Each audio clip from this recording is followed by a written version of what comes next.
J. Crawford, Adam the Bull, Garrett Bush, Tyvis Powell, Jason Lloyd. Plus, ba-da-da-da-da, you're loving him, Mikey McNuggets. And so many big names, it would take me hours to say all of their names. The ultimate Cleveland sports show starts now. Booyah! Cleveland to inbound, just to the left of the Cavs bench. All we need is a deflection. Pass deflected by Mobley, but grabbed by Doncic. Doncic bounced underneath the PJ, and he laid it in with 2.6 to go. Cavs out of timeout. Strus into Mobley. Back to Max. Half-court shot. Good! Good! He hit it! Cavs win! This place is going crazy!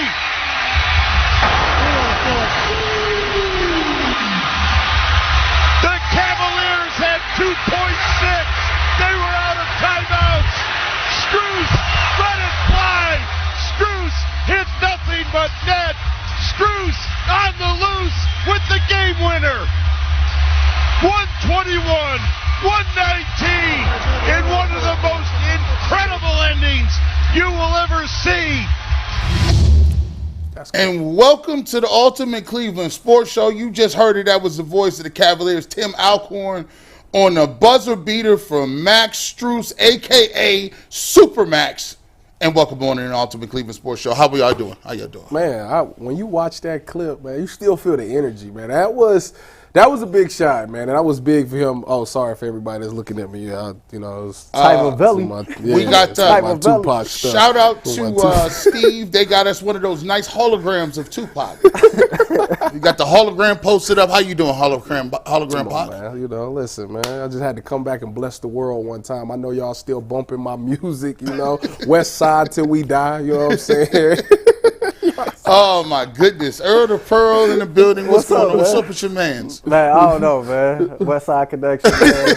You know, hit them up 2.0 drop of the day. You know, this is why we can't have nothing good. This is why you put three dudes. They come in with their own stuff and bandanas. And good gracious, y'all just here throwing gang signals. What's up? It's not gang. It's the West Side. Okay, man, we good. Listen, man, you know what it is, man. We already now, Earl. Listen. What did you think when he hit that shot? Oh man, super max, man. That's the first thing I thought about was actually after the post game. You know, when he said Don wasn't in, so somebody had to do it, and that's what we talk a lot about as players asserting themselves and the moment not being too big and actually wanting to be that dude in that moment. And like the confidence that he has in himself, the confidence that he has in his own skill set, like man, it's greatly appreciated. It never looked. I had a feeling that shot had a possibility of going in when he let it go, because in that last 4 minutes of the quarter, dude was cooking. Like anything that was leaving his hand that was going up, it was going in. And it's funny because on this show, man, we've talked before about Strus wanting to be the dude in big moments, even when Donovan Mitchell was on the court. And like we need more of that. We wish it was more of our core four guys asserting themselves like that, man. But shout out to Max Strus, man. That's the real Super Max right there. Hey, we're going to get back into that. We'll have the voice of the Cavs on the radio, Tim Alcorn on. But first, McNuggets, what you got? Well, so we also got D'Anthony Bell coming in sir. studio today, which is going to be awesome. He'll be joining us right around 12. I think it'll be the first time a current Brown has joined us in studio, so make sure y'all stay strapped for that. But we're going to spend plenty of time on the Cavs, as you just mentioned. G, but first, a quick word from FanDuel. You can get buckets like Max Strus on FanDuel, America's #1 sportsbook. And right now, new customers get $150 in bonus bets with any winning $5 bet. That's $150 if your team wins. You can bet on all your favorite NBA players and teams with quick bets, live same-game parlays, exclusive props, and so much more. Just visit FanDuel.com/UCSS to shoot your shot. FanDuel, an official sportsbook partner of the NBA. And we do have a winning ticket today from So Live, who won $421.76 on a $5 bet from Monday's chaotic Knicks Pistons ending. It was an 8-part same-game parlay. All 8 legs hit, and So Live turned $5 into $421 If you have a winning ticket, make sure you send it to us. We'll feature it on the show in the coming days. But shout out to So Live for winning their bet last night. Unfortunately, Earl and Tyvis did not win their bets yesterday on the Cavs, but I think y'all will trade a losing bet for a winning game on a shot like that from Max Strus last night. I don't know. I ain't like you didn't have to say that. If it's a 25 game, if it's a 25 leg parlay, I'll take it. I had an 8-leg parlay and I'll take it. We won, and like I had to laugh about it because I do better. Who screwed you? You know who? You know who screwed me? Kyrie? No. Came through. Darius Garland. Had about 15 points. What did he get? Under 9? Eight. Under Yeah, 10? Hey. Look. But I can only be mad at myself because I knew better for even having Darius Garland on my ticket. And this is half the reason why we be so going in on Darius Garland. It's not because he be playing bad. It's because you be messing our 25-leg parlays up, dog. You be having Minimowski assists. And like some days you be like, I'm going to put him down for 6. He get 3.5 assists. That don't work. He could be having him down for 10. If you had him down for the Minimowski for the low of 10, and he gave you 8, you really want to pour your Kool-Aid out. You really be upset. Dang. Yeah, you know what? That's just how it is when you come to basketball. I missed Miles by 2 legs. I needed another 3 from Garland, and I needed 2 more rebounds from Allen, which how can you not get 11 boards? But him and Mobley did a really good job on the boards. I think they both split 9 rebounds apiece. So, you know, it is what it is. I'll take the Cavs win over all of that. Facts. It wasn't just the buzzer beater from Strus. In the fourth quarter, he went 5 for 5 from deep. The Cavs were down 10. Strus went back-to-back from deep. The Mavs answered. They come back down. Strus 2 more threes before the game winner, guys. 15 points in the final 5 minutes of that fourth quarter and the win for the Cavs.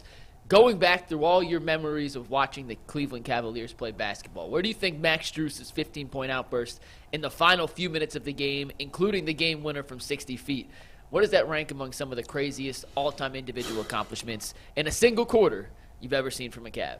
Off the top of the head, I'd say probably top 5. You think about LeBron against, who was it, Detroit, where he scored like 20-something points. Yeah. 27 in a row. Yeah, something like that. You think about Donovan Mitchell's 71-point game. He went crazy in the fourth quarter. You think about Kyrie versus the Trailblazers and San Antonio. He went crazy in the fourth quarter. I think LeBron fouled out that game in San Antonio. He had to carry that team and help them win that. So right after that, I probably put that Max Strus up there. Kevin Love a couple years ago had 30 in the quarter.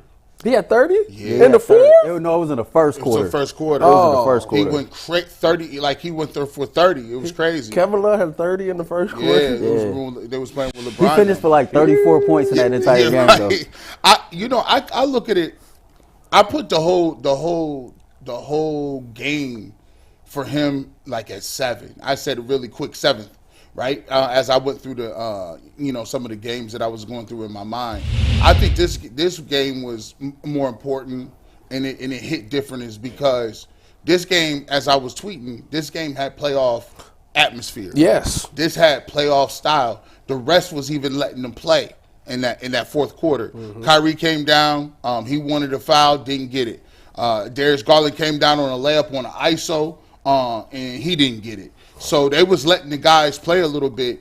But Matt, that game to me was almost over. They down 10, and Max Strus runs off 4 straight threes, like pull it up with no hesitation. And I remember I was talking to McNuggets the first game of the year when he was playing against the Nets. I think when they first got him, Max Strus was like, he was looking around like he was going to take the last shot. And I'm like, I'm confused, Max Strus. This is not what you can't come out. I know you don't know the ropes yet, but like that mentality, they going to need this from him. This is the mentality that they got to have as the others, right? Shaq and Kenny and Jet, they always talk about, TNT, the others.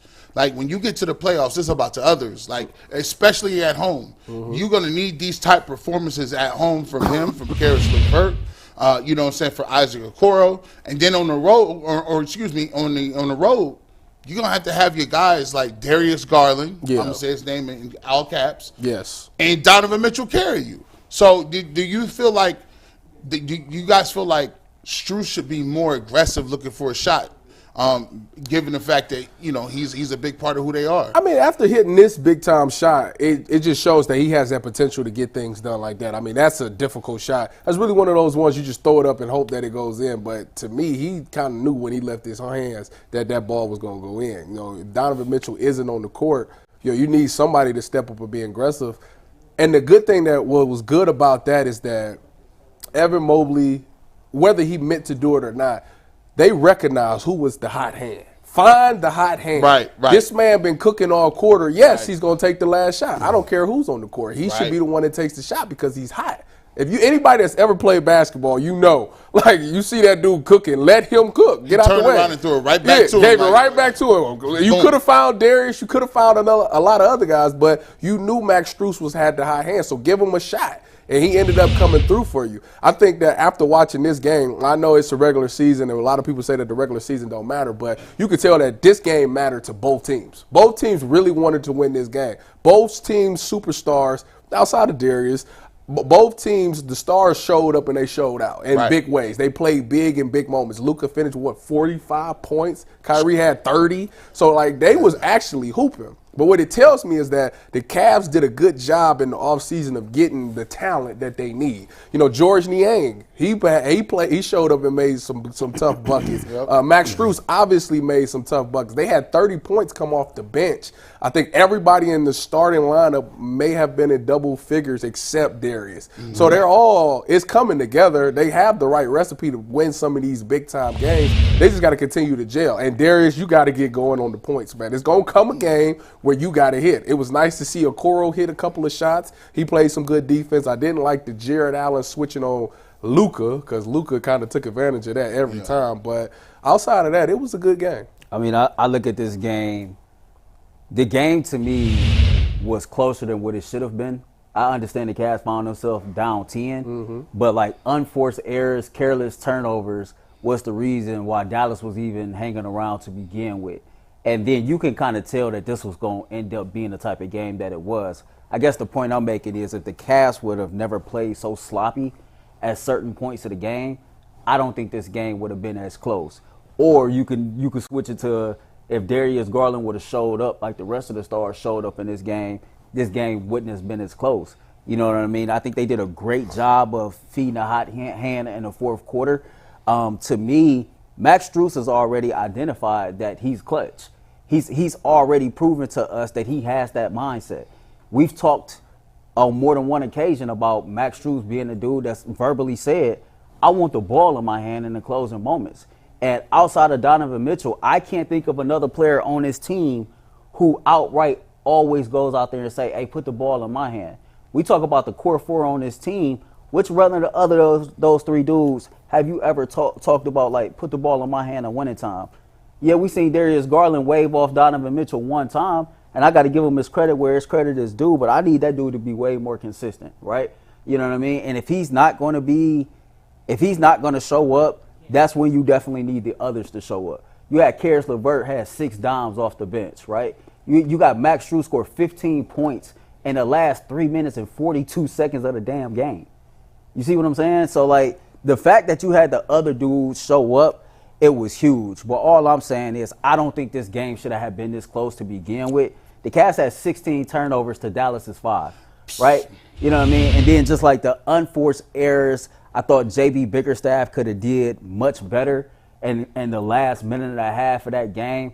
He had an out-of-bounds play that I think resulted in a turnover.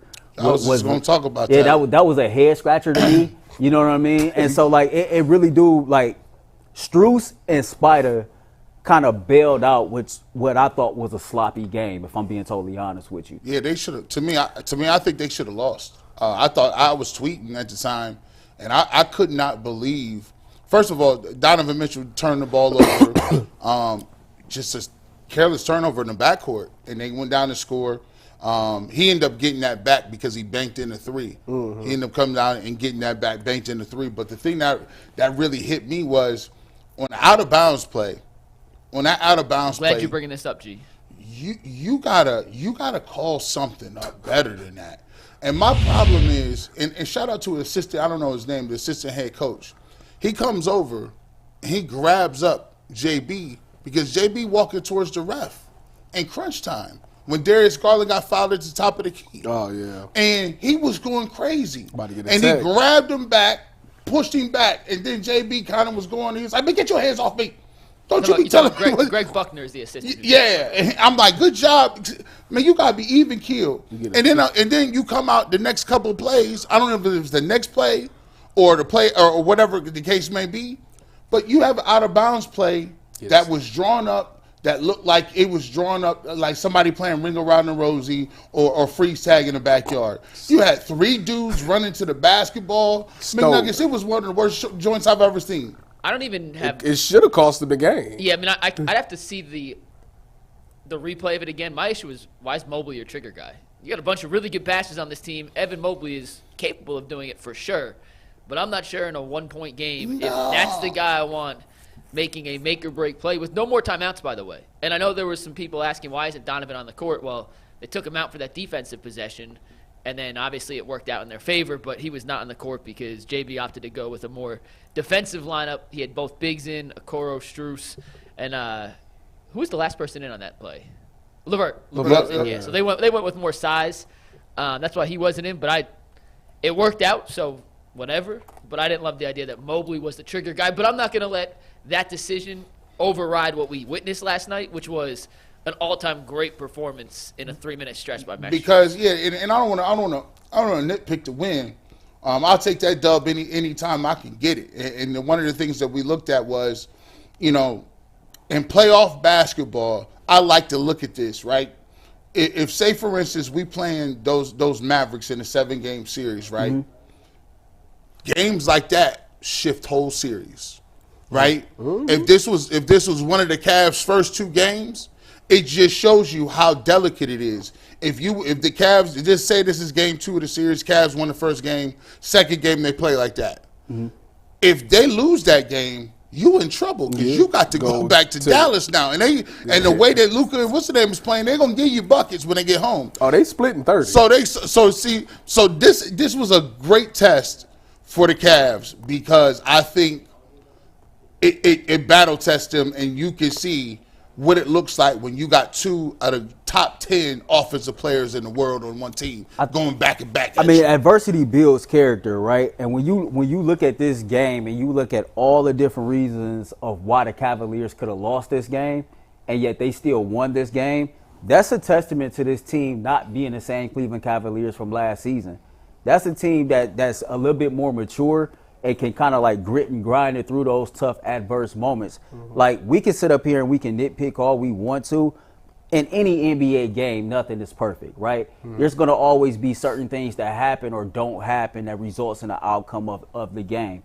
And so, yeah, I don't want to overshadow what Max Strus did because it was amazing, but I'm not going to sit up here and act like it was the most wild thing I had ever seen, right? I done seen LeBron do some crazy-ass things. You go back to the Detroit game, or the game winner he hit in the playoffs, game 2 against Orlando, right? There's so many different moments that you can point to.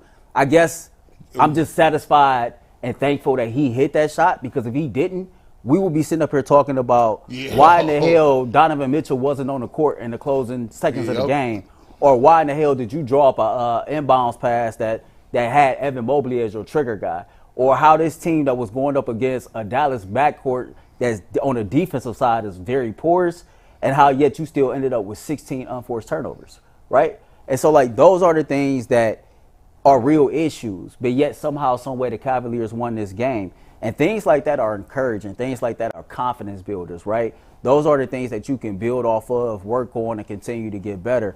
Another thing real quick, because I know we got to go, the Cavs got up 43s. They shot 20 for 40, 50% from the field.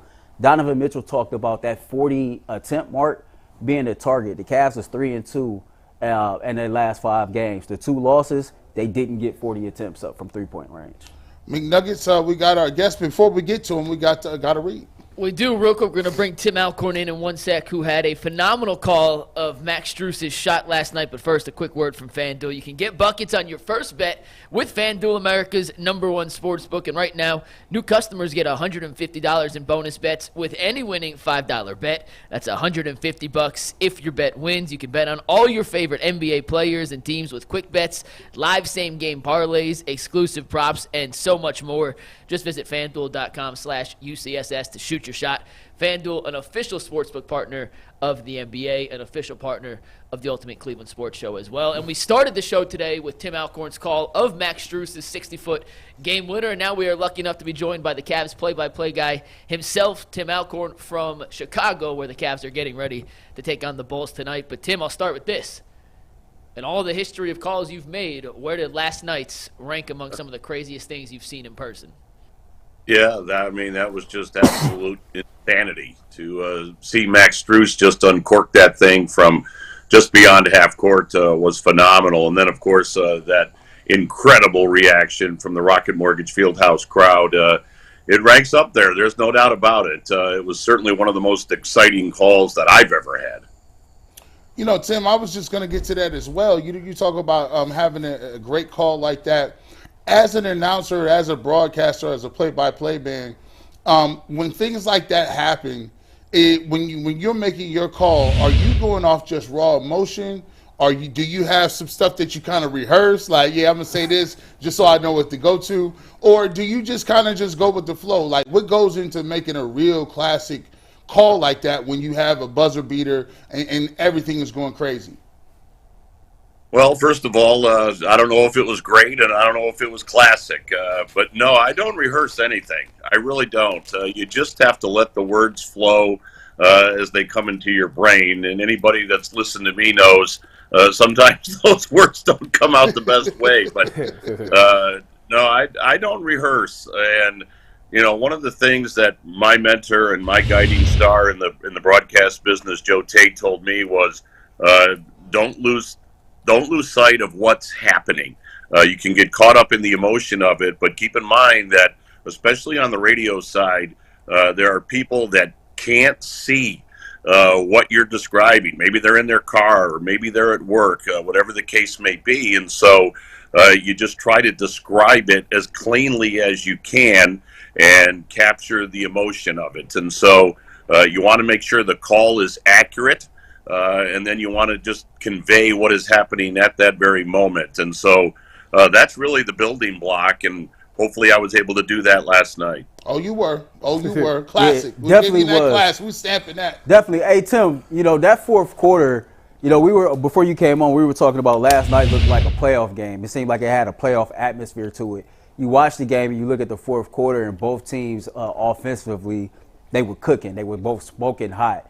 As the anticipation built towards the end of that game, from where you were sitting at, when Strus took that shot, from your vantage point, did it look like it was good? Like, did you have to question this may or may not go? Because I was listening to some of the post game, and Donovan Mitchell said, I ain't going to say I called bucket. He said, but he knew he had a chance when it left his hand. Oh, you could see it was on line. And again, from that length, I mean, an inch or two either way, and that shot could be off. But once it left Max's hand, you could see it was on line. And then it was just a matter of, is that ball going to go in? And so you're following the path. And to say that it almost sounded like a bomb went off in Rocket Mortgage Fieldhouse would be an understatement. The roar of that crowd was absolutely deafening.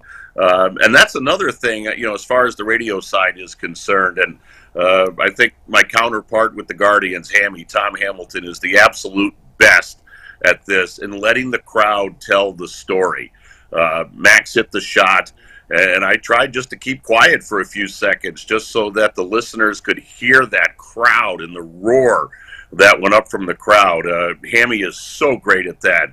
Brilliant. On home run calls where he just lets that crowd at Progressive Field tell the story. So, yeah, you had a sense it was online. You had a sense it had a shot, pardon the pun. And then once it went through, it was just electrifying. Tim, you know, not living in the moment, trying not to live in this moment of Max Strus. You know, the Cavs got the core four, And, when it comes down to the end of game situation, do you think that one of the core four, if Donovan Mitchell's not available, if he's double teamed or triple teamed, let's just say he's not on the court for the last shot, are you now comfortable with Max Strus taking, or do you think some guys like Darius or Evan should be able to take that shot? That's a great question. And once the game was over and Jim Jones and I were able to get our pulse rates back down, we talked about the fact that there's a reason the Cavs went out and got Max Strus this summer. He's a winner. He started every playoff game for the Miami Heat the last 2 years. He knows what it takes to win, that Heat culture that he comes from. And listen, Max Strus is a gamer, but I don't know, if you want Evan or Jared taking a half-court shot to try to win it, but those guys are winners too. So if you have an opportunity, because I'm sure if the Cavs had a timeout, they would have taken the timeout and advanced the ball. So there, do you get Evan with a look or Jared with a look in the block? Because 2.6 seconds, you would have had that opportunity. But no, these guys are winners, and they step up to the moment. And I can tell you, I'm at every practice for the Cavaliers and shoot around. They practice that play. I've seen that play in practice where the inbounds guy throws it in, comes racing up, gets it back, and lets it fly. I'm not going to say they hit it every time in practice, but Max hit it when it counted. Tim, I'm glad you said that. You got a first-hand view of this team every day, all day, in practice when you covering the games. Darius Garland has played 13 games since he's been back from injury. He's averaging 13.6 assists, 1 rebound, shooting 44.7% from the field. Is there cause for pause? Is there legit concern there, or do you believe that Darius Garland is going to be okay? Oh, I don't think there's any reason for concern. DG's an elite player. He's an all-star level player. So the first few games he came back, number one, I think he just had to get his strength back. Here's a guy that hadn't eaten solid foods for 6 weeks. I mean, his jaw was wired shut. So just conditioning-wise and getting his strength back, he had to put some weight back on. So I think that played a factor. And then trying to blend into what the Cavs are doing now. I heard you guys talking before I joined about 43 balls per game. So that's kind of a new wrinkle that that DG has to get used to. So, no, I don't think there's any reason for concern whatsoever. Darius Garland is an outstanding guard, and I think as this comes into the stretch run, 25 games remaining, he's going to be just fine. Like you said, this is a perfect segue. One more question before we let you get out of here, Tim. When you look at the Cavaliers and being in the second slot in the East, to a lot of people that if you would have told us that before the season, we would have been head over heels. Do you think there's some, there's some level of resistance? There's some people or fans that aren't, all the way in on the bandwagon just because of the way that series ended with the Knicks. Because, right now the Cavs are playing basketball and their record is better than pretty much everybody in the league, including some of the really great teams we thought were going to win championships. Do you feel like that people still have this thing in their mouth, nasty taste in their mouth, where they don't actually see this year how well the Cavs are playing compared to last year? I think nationally, that's absolutely the case. Again, nationally, when people look at where the Cavs finished up as far as the playoffs were concerned, they're going, yeah, that's the team that got bounced by the Knicks in 5 games. If you're not following this team locally in the Cleveland market, then I think you're making a serious mistake, because this team is for real. This is a better basketball team than lost in the first round to the Knicks. They're deeper, as I mentioned, the addition of Strus and George Niang, and just the further development of Darius Garland along with Evan Mobley. I think Jared Allen was really stung by that loss to the Knicks last year. He's taken that to heart. So if you haven't bought in yet, you better, because this is a team that can make a deep run. I say make a deep run. I'm not guaranteeing that. You got to play the games, but it's a Cavalier team that's deep, it's talented, and I think it wants to advance further. In fact, that's the goal than they did last year. Tim, thanks for taking some time out of your day to come chop it up with us. We'll talk to you very soon. Oh, always enjoy chatting with you guys. Thanks for having me on. All right, that's the great Tim Alcorn, voice play-by-play voice man of the Cleveland Cavaliers. Great call from him on the Cavs game. He got that gritty voice, like he got a little Joe Tate in him, and that's hard to say. Pause. Yes, go ahead. No, always great talking to Tim. The Cavs had their post-game locker room access, and they were on the plane about 30 minutes later, so I know they are still waking up this morning, but it looked like Tim may have been enjoying the festivities with the rest of the team afterwards. And we always appreciate Tim for coming on. He was in studio with us last time, but always good to get him on after an impressive call like that. Earl, you got one more thought before we move on to Denzel Ward? No, I mean, great interview with Tim. You know, I guess I got to lean on the information that's presented to me. Tim says Darius is going to be all right. He said Darius is going to be all right. So, I mean, he's around him more than I am. I'm somebody with an opinion that don't have many facts outside of the games they play. He watches him practice. He travels with him. He watches him play. So, if he says the man is elite, he must be a diamond player. I don't know. So. We thought G-Baby was going to live. Listen, y'all need to cut that out. Listen, y'all, the man, he going to get back to where he was. I think that when it come playoff time, that'll be a lot of games played. He got to get caught up with the system. He not used to shooting all them threes, and now they. Can I ask a question? Like, okay, I know we got to move on, and I was trying to avoid from going here, but it's like, man, people kind of get on our case for being an apologist for Deshaun Watson and making excuses for Deshaun Watson, and people who really, really love Darius Garland are afraid to be like constructively critical of him when it's warranted. Like, this dude is a max player, and I get it. He missed 19 games due to injury. But he's played 13 games since he's been back. Like, I think people are kind of like, I guess I'm saying is the expectation unrealistic? Well, that's the thing, though. See, you can't. In those 13 games, he's had games where he's looked good. He has, but I've kept it's not that he can't do it. It's the consistency. And I keep saying that. Like, you don't consistently assert yourself. You don't consistently show up in big moments. We sat here and we might maybe make 50 million graphics. He may make 50 million montages to review this big, showdown with four superstars. That's what this is really about. With four superstars, right? We was previewing this huge showdown between four superstars, and only three of them showed up. And in my mind, I really had this mindset going into this game. Donovan Mitchell done just took the podium. He done defended you. I know you got to be at least like rolling off that gas alone. What if he do You got Kyrie coming into the building. You hear all the noise. What if he do it tonight? Man, I'm about to. If he do it tonight, he do it tonight. But Kyrie and Luka was here last night. They was here last night. You see what I'm saying? You didn't show up. We ain't going. Wait a minute. You didn't show up. You're in luck. Here's why. Because last night on the Ultimate Cavs show, Jason and I discussed what's fair criticism of Darius Garland and what's not fair. What the truth of the situation, and this is before last night's game, and what was kind of premature overreaction. So if you want to see, in my opinion, what Jason's opinion, what was fair and unfair criticism of Darius Garland, you can go find that out on the Ultimate Cavs show. That's a nice tease. I like that. And also, tomorrow, as always, the Ultimate 216 show with Earl the Pearl is making another episode debut. Earl, live Thursday or going to be recorded? What do you think? I hate this picture. Can you please take that graphic down and we can talk about it?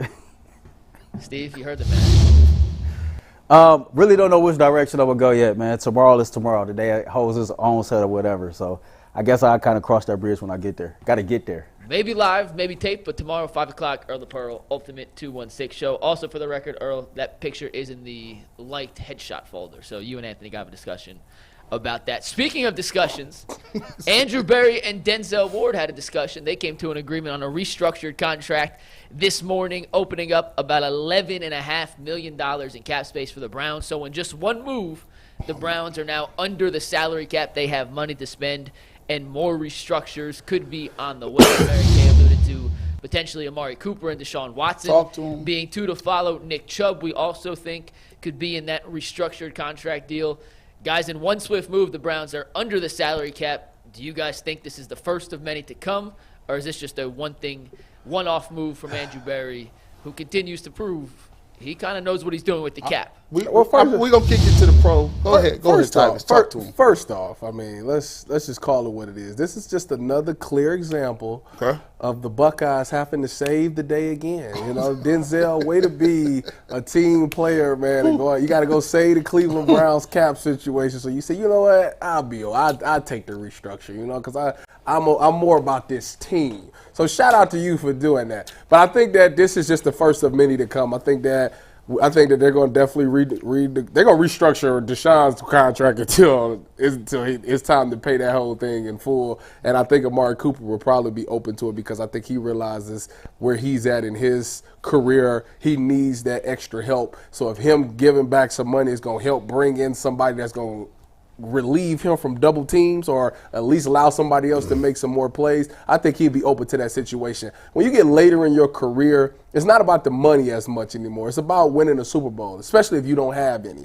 And like I said, as you get older, you know your chances to win it becomes more slim. So I think Amari Cooper would be open to doing such a thing. And I think that the Browns create enough space to get some type of big-time free agent. Don't know what position that's going to be, but I expect them to make some type of big move this offseason. Let me swing me the ball. Swing me the rock.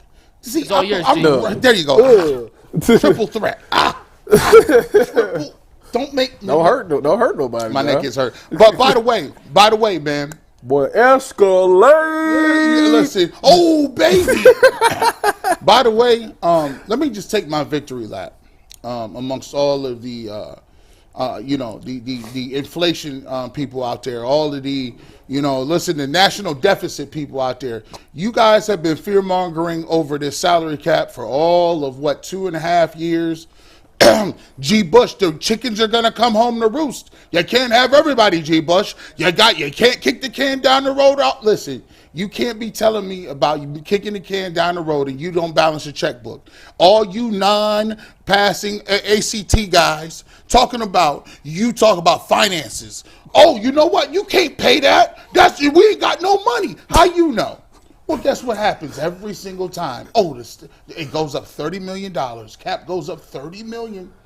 Oh, all those big name contracts that you guys always hammer and rail on. Oh, one by one they renegotiate. And then you end up at the end of free agency with a bag of money to give somebody else. Stop falling for the same old rules every single year. You fall for it every year. And there is a second thing you piggyback it with. We don't got no money. Half the reason you say you ain't got no money and you know you got that money is because of one thing. You want to see Deshaun Watson play with no help. Because if you see Deshaun Watson play with no help, if you see him play with no help, then you can say, well, you know what? He's worth it.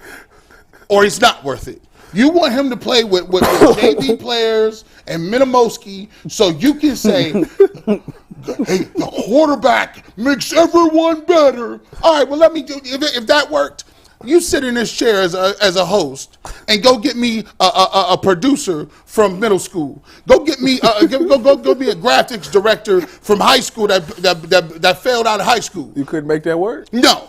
Why not? Because it's not all about the host is supposed to make everyone better. Gee, you sit up here and cats can't even take tag board, fool. You know what? You can't take tag board, dog. But you want to see if I'm worth the money. Is G really worth the money? Let's put him in there with my little cousin. No. You got to get these man some receivers and get this bag going, and let's get it popping. What? Everybody, if you go take it to Deshaun, I mean, I think everybody's big beef with Deshaun. Outside of the off the field stuff, I can't speak for that, but I think what I like to do is I'm 30 now, so I like to see it from both sides of the argument. I think everybody's beef with Deshaun is that what the hell I got to do with anything? He's mature. Yeah, I'm more mature. Oh, okay. I'm more mature. My bad. So now that I'm 30 now, they think, listen, Deshaun was in there and the receiver unit looked at okay. David Njoku was just Elijah Moore, and Amari Cooper did his thing because Amari Cooper going to be Amari Cooper. But Joe Flacco took that same group and he elevated their play. David Njoku became a top 5 tight end. Elijah Moore had some sparks in there. So I think they're thinking is, why is it that Joe Flacco was able to raise the play of these receivers, but Deshaun couldn't get that same thing out? I think that's what I'm not saying they're right or wrong. I'm just telling you what the opposite argument is. That's where they're at. I would ask them, this is my 30-year-old mind. I would ask them, what did he elevate against the Texans? Joe? Yeah, would he elevate them? Well, he regressed. Oh, okay. So when you playing ball players, He regressed. when you playing top-notch dudes, when you playing C.J. Stroud, Who's the score to that game? smoked. That's I don't even remember. I tell you, we was I don't dead. either. We was What dead. was the score to that game? We was on life support at halftime, Tyvus. He threw 2 pick sixes. That was done data. That was it. It was it. When that happened. The Like, final and- score of the playoff game, Tyvus, was 45-14. 45-4. So minus 14. That's still 31-14. Smoked. Yeah. Like, all I'm saying is this. All I'm saying is yes. Like, we got this money. The money is available. The money is here. Now, I just would like people not to get in their feelings and start telling me who they don't need. I don't think they're not gonna say that this year. Oh, I'm just waiting. They ain't gonna say that. I don't want to hear who's too old, Tyvus. They're not gonna say who's too old. It's right now the hot topic is what wide receiver are they getting? That's it. And in your mind, you're thinking it don't matter which one they get as long as they get one. As long as they get one. Beggars can't be But like choosers. right now, like people not high. Like if they was to say we're gonna get a guy like Gabe Davis, a lot of people are like I don't really want Gabe Davis. But you'll say, why not? We need it. We need a big playmaking guy. Gabe Davis better than what we got. So that's the big argument is what wide receiver, specifically the wide receiver piece. What wide receiver piece and who opposite of Myles Garrett? That's the 2 big question marks of this all Now, season. here's this question. I saw you on the show the other day, Earl. You said, look, if it's between a top-notch pass rusher and maybe these receivers, all the receivers, maybe T. Higgins is already going back on the franchise. Mm-hmm. Maybe some of these other guys is going back on the franchise tag, Mike Evans. Mm-hmm. I'd rather take a defensive end than a Minimowski mid-tier mild sauce receiver. Like who? Gabe Davis. Would you take Burns over Davis? Would I take Burns over Davis? Yes. Stop asking. That's a rhetorical question. Don't do that. Those two will not cost the same, though. Anybody that apples to apples there. Wait a minute. If anybody would take Davis over Burns, stick yourself. No, that's flat. No, hold on. Yourself. You technically can't say that. If you're going to stick yourself, do it with rubber, nothing sharp or anything like that. You're right. Disclaimer. I mean, just the reason why I went that route, T. Higgins has already been franchise tagged. Okay. I don't think none of the top wide receivers that we've been talking about is realistically going to hit the free agency market, right? So Mike Evans? Like Mike Evans, I think he's going back to Tampa Bay. Like he's 30-plus years old. He didn't have over 1,000 yards in each season. He play in Florida, no state tax. Like why in the hell would I want to actually leave on the back end of my career? Look at you making sense. To go Come on, somewhere. Mike Evans? Yeah, to go somewhere else. Sense. And then I think everybody else we've talked to, Pittman, he's going back where he's going. Ridley might be a real option. But if I'm looking at who's going to be available by the time we actually get to free agency, I don't think the free agent wide receiver market is going to be that strong. It's going to come down to 3 people. It's going to be Calvin, Marquise Brown, and Gabe Davis. And see, I don't want Marquise Brown, man. He's little. He's little. So, with that being the case. So you done eliminated excuse me, 4, Mike Williams. I just look at it like this. Once we get to free agency, I think that the quality of pass rushers is going to be better than the quality of wide receivers. And I think that if you're going to spend free agency dollars, you need to go get you a bona fide pass rusher opposite of Myles. I'm more comfortable with Andrew going to trade for a wide receiver. At the end of the day, I'm going to be honest with you. Now, if he signed any of them 4, I'm fine with any of those 4, to be honest with you. I just don't know, as far as contract-wise, who's worth what. Like Mike Williams, I know if Mike Williams can stay healthy, he'd probably be one of my favorite.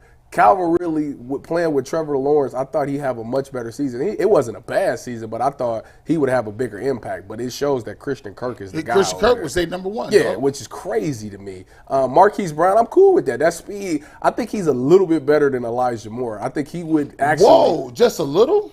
Yeah, I think because he's actually like a burner. Like to me, I thought Elijah Moore was a burner, but for some odd reason, his field speed just ain't that great. He got Scooby-Doo legs in one place. His field speed is not I don't know. They tried to get him the ball in stretches down the field. They tried to get him reverses, and he just got caught all the time. When them reverses, when defensive ends start looking at him in his eyes and mirroring his movement, that's scary when the DM mirroring you with his shoulders like this, running like this sideways. But I do believe, outside of wide receiver position, I do believe the other thing that they have to address is they have to figure out why they wasn't good on the road on defense, and how are they going to go up against these better quarterbacks, because they're playing some of the best quarterbacks next year on their schedule. And it showed that when they played a more talented quarterback, they struggled defensively. And the only way I think that can change that, you got to come with disguises where quarterbacks can't figure out what you're in. It's hard to do because these quarterbacks have seen a lot. But I remember a Super Bowl, Tom Brady against the Rams. If you went back and watched that Super Bowl, it took Tom Brady to like the third quarter to figure out what coverage they was in, because Wade Phillips did such a great job of disguising coverage. So it can be done. And you got to get a good pass rush. The pass rush has to get there. That quarterback can't sit back there and hold the ball. McNuggets, what you got? Tyvis, we could ask DeAnthony Bell about that home road split coming up in about 15 minutes. He just texted me, said he's on his way in, so we will have DeAnthony Bell here in studio in just a few minutes. We're going to dissect what Andrew Berry said at the NFL Combine yesterday after another quick word from FanDuel. You can get buckets with your first bet on FanDuel, America's #1 sportsbook, because right now new customers get $150 in bonus bets with any winning $5 bet.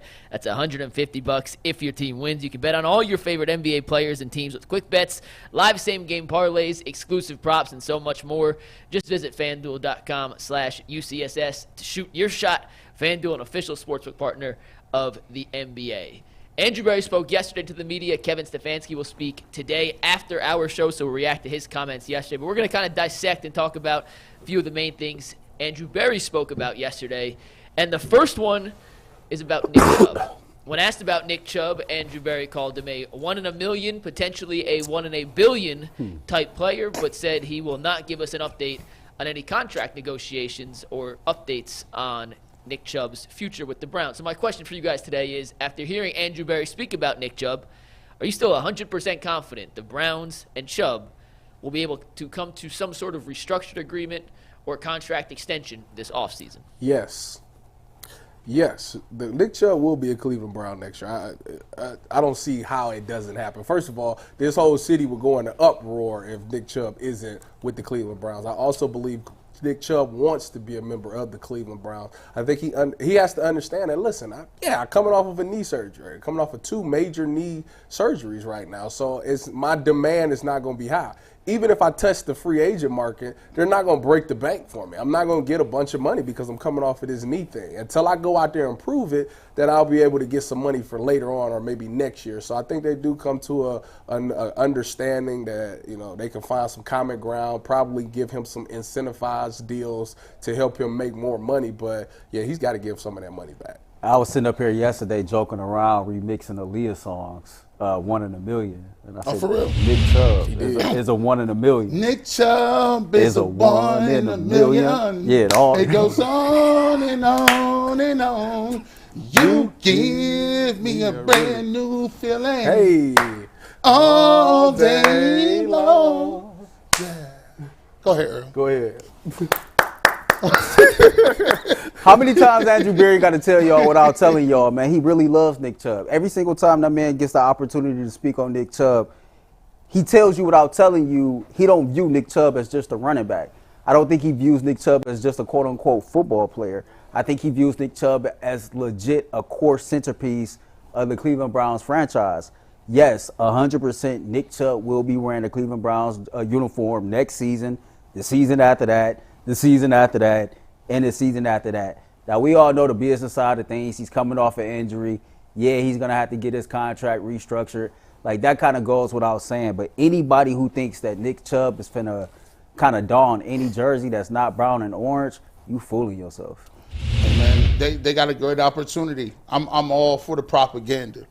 The Browns, if they could do it, even though they don't have to, because the Browns is the Browns, and the Cavs is figuring out the hard way that when you get that spotlight, when you get that love, when you the firstborn, it's different types of responsibilities to that. You the first to get beat, you the first to get put on punishment, you the first that got to come do these chores, but You get all the credit for everything. Go about your brother. I had to put my brother's snowsuits on at one point in time. That's why I get all the money off.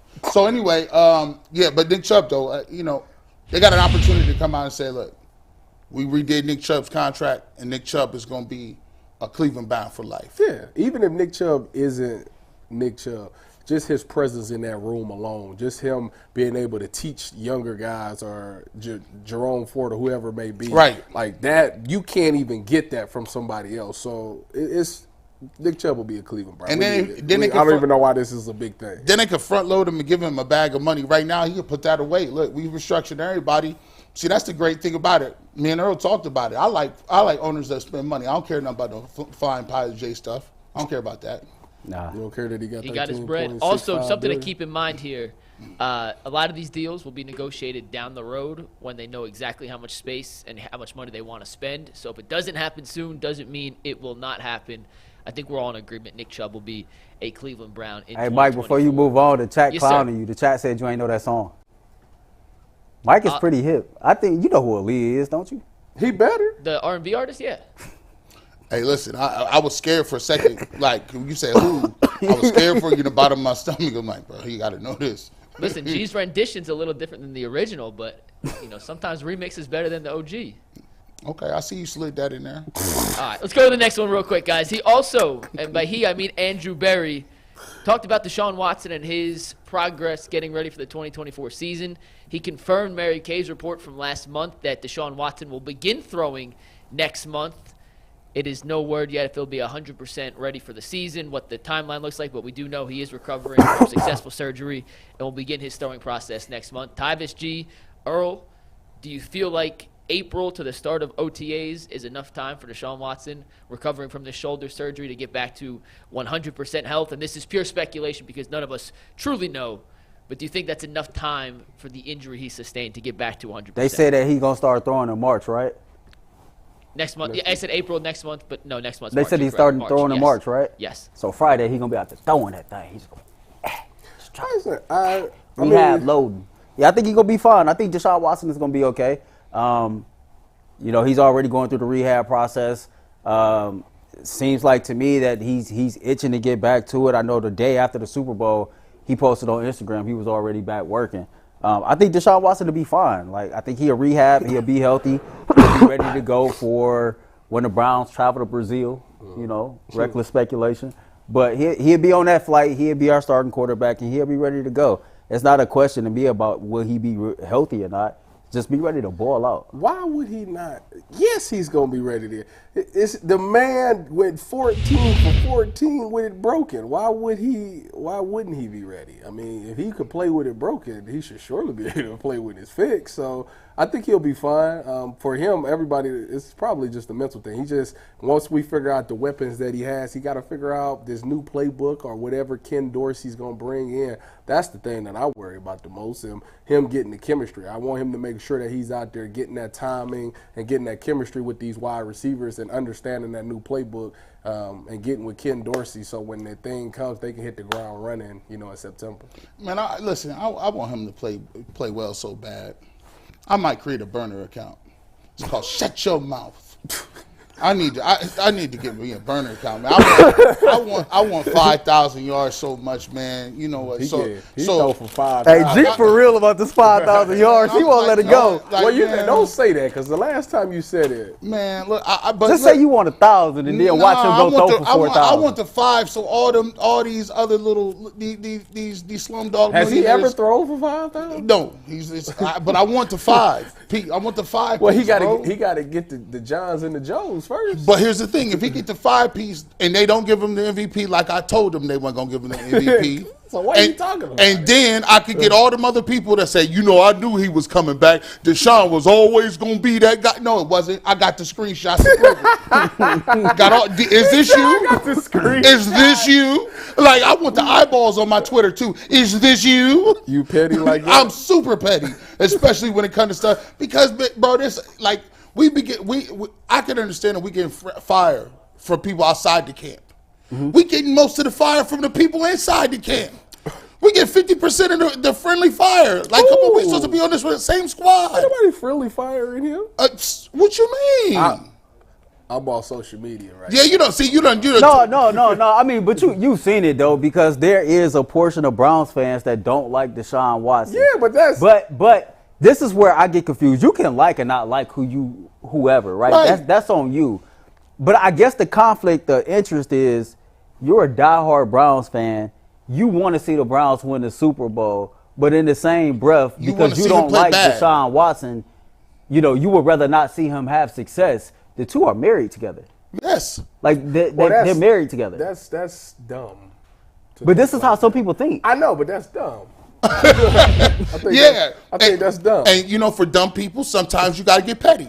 I'm not Jay Crawford. I don't live in I'm not. Listen, y'all got houses. Y'all could just go in the bunker and pretend none of this happens. I'm still on the street level, low key, and I got a lot of energy because I'd be like, do I feel like let you get that off today? No, I don't. Is this you?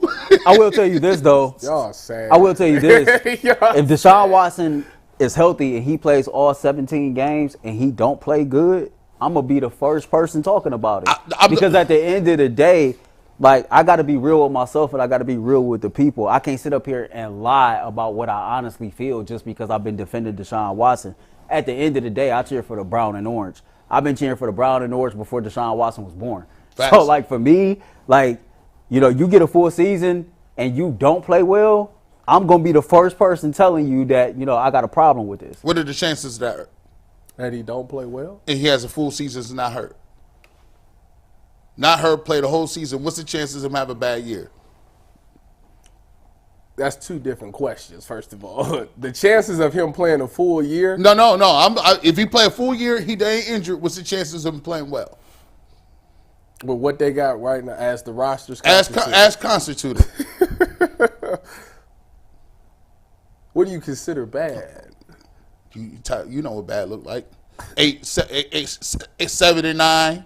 I don't think that's the case. 7 and 10, and he throw for 3,100. I don't think I don't think he can play that bad. What's the chances? I don't think he 10%. So 90%. You saying 90% he gonna ball out if he play every game he not injured? Yeah. Okay. What about you? I'm gonna go 85. I'm 85. give myself Okay. a little bit more wiggle room. McNuggets. All right, next one up here, guys. Andrew Berry proposed a new rule to the NFL that, in my opinion, makes too much sense for the NFL to implement it. Andrew Berry wants the NFL to push back the trade deadline by 2 weeks. So do you think this idea of pushing the trade deadline back 2 weeks is a good idea, and should the NFL implement it? Tyvis, let's start with you. Yeah, I mean, this was the big thing. This was a big conversation back when the trade deadline happened this year. It's too early. Teams still are in the fight. They're still like, we're not. If at this point we're, I don't know, when is the deadline? It's like week 8 or something like that. At this point, 9. Yeah, we like 0-8. Yeah, we'll sell. Oh, it's the Tuesday after week 8. Sorry, the Tuesday after. Like I said, that's week 8. way too That's what I'm Dead saying. smack middle of the season. So it's like, yeah, we'll sell if we 0-8, but like a lot of more times than not, teams are 3-4, 4-3. You don't know. Like, yeah, you don't know what you're gonna do. So it's too early right now to know if I'm gonna trade somebody, if I need to just punt this season or not. And that's why you don't see a lot of the big time trades happening or stuff like that happening. So I think they do need to move it back so teams can have a more clear vision of what that season is going to entail, so they can move and treat the trade deadline as such. Hey, Mike, I think like when he gave more context to it when he was having this conversation, it was to me like, damn, they should have been did this. Like, I didn't know by the time the NHL reached their trade deadline. Mike, correct me if I'm wrong. They played 70 or something percent of their games by the end? Say it one more time. NHL, by the time they make it to their trade deadline. The NHL pushed their trade deadline back. It hasn't even happened yet. No, what I'm saying is they've played, by the time they get there, yeah. They've played at least 70% of their 70% games, of their right? season. Same thing with the NBA. They've played at least 60% of their games by the time they get to the trade deadline. With the NFL, they're around 45% of their games that's already been played. So it's less than half of their season. And I think Andrew Berry said his proposal will get that number to about 56%, which they should be doing. It's been way too early. And then if you think about it, you'd have had the season increase, and then the season is probably going to increase another game over the next season or two. So it definitely needs to be moved back. Are you guys worried about the fact that 2 more weeks means there's 2 more weeks the chance that you can get injured? Man, it's the NFL. You can get injured anytime you step out there. I don't focus too much on the injury side of it. Like, I don't know a football player who's never been hurt before. So, or still ain't hurt. yeah, so like those they come with the territory. Like, you just be perpetually, one day you be on the injury list and then you just never heal. I think they need to, Mike, I think they need to move the trade deadline backwards, and I still think they need to add a second bye week. Well, it also makes sense, too, because if you push it back 2 weeks, you find out who's a true contender and who's not. Halfway through the season, there's be time. And it also allows more teams to understand, hey, we probably aren't going to make the playoffs, so we're not as good as we thought. Let's try to sell some assets to recoup and start building for the future. But at week 8, I guess it's technically in week 9, Tyvis, like I said, because it's after the eighth game or 8th week. But you don't know what you are at that point. I mean, at the midpoint of the season, the Browns, Joe Flacco wouldn't play a snap for the Browns yet. We were on the P.J. Walker era at that point. How could the Browns really evaluate the future of their team? What a time to be when alive. you don't exactly know kind of what you're going to get to. You push it back 2 weeks. It just gives you some more clarity on what you are and what your end of the season goals could be, whether it's higher than you anticipated or lower, to give you a little more certainty on whether you're going to be a buyer or a seller. McNuggets, let me ask you a question, okay? Say we sitting here live, right? Say you in the host chair, right? Yep. And Anthony or Earl is back behind the glass producing, and they say we got some breaking news, and you hear that the Browns have extended Phillip Walker. How would you feel? What would be your reactions to that, just out of curiosity? He might be the best fourth quarterback in football. Great fourth quarterback acquisition. Practice squad god. But he's a winner. He's going to hold up the cards on scout team. You What's know wrong with y'all? We're going to run the ISO left guys. You know what? I've never seen people hate a person that won games. Who hates Phillip Walker? Who hates Phillip Walker? Yeah. All of y'all. We don't hate Phillip. I just want somebody better. That's all. So winning games ain't good enough? Give me Flacco. Give me Jacoby. You know, those winning are winners. games ain't good enough. Since when has winning games not been good enough? I'm shocked.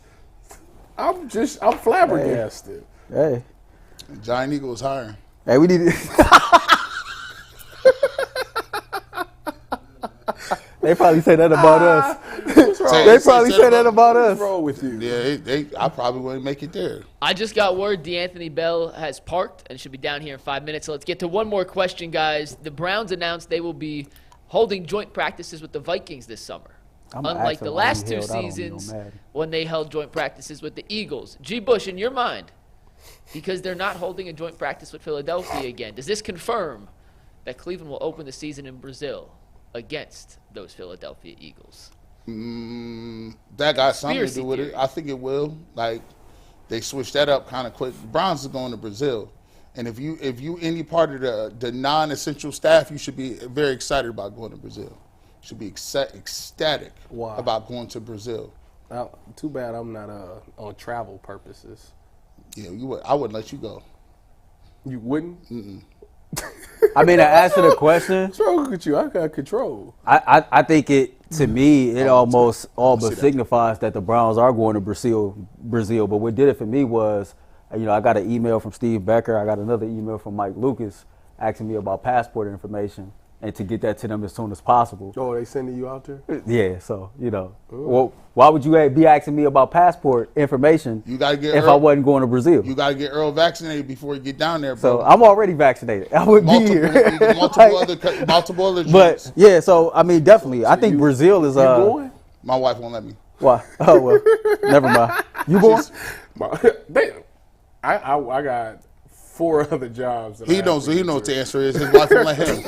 Stop telling me about these jobs. I got other jobs. I do. What? I got 4 other jobs I got to pertain to. That's like if I come in today and be like, we going on a guys trip. It's just me, Tyvis, and Earl. She like, no. It's going to be me, Mike, and then we going to send. That's a lie. This is what we going to do. Be all right with that. We going to give five memberships, and then a random 5 people plus me, Mike, and Ant. We going to all go to Brazil to cover the Browns. You paying their way? No, UCSS is. Oh, excuse me. Yeah. They're not getting that off.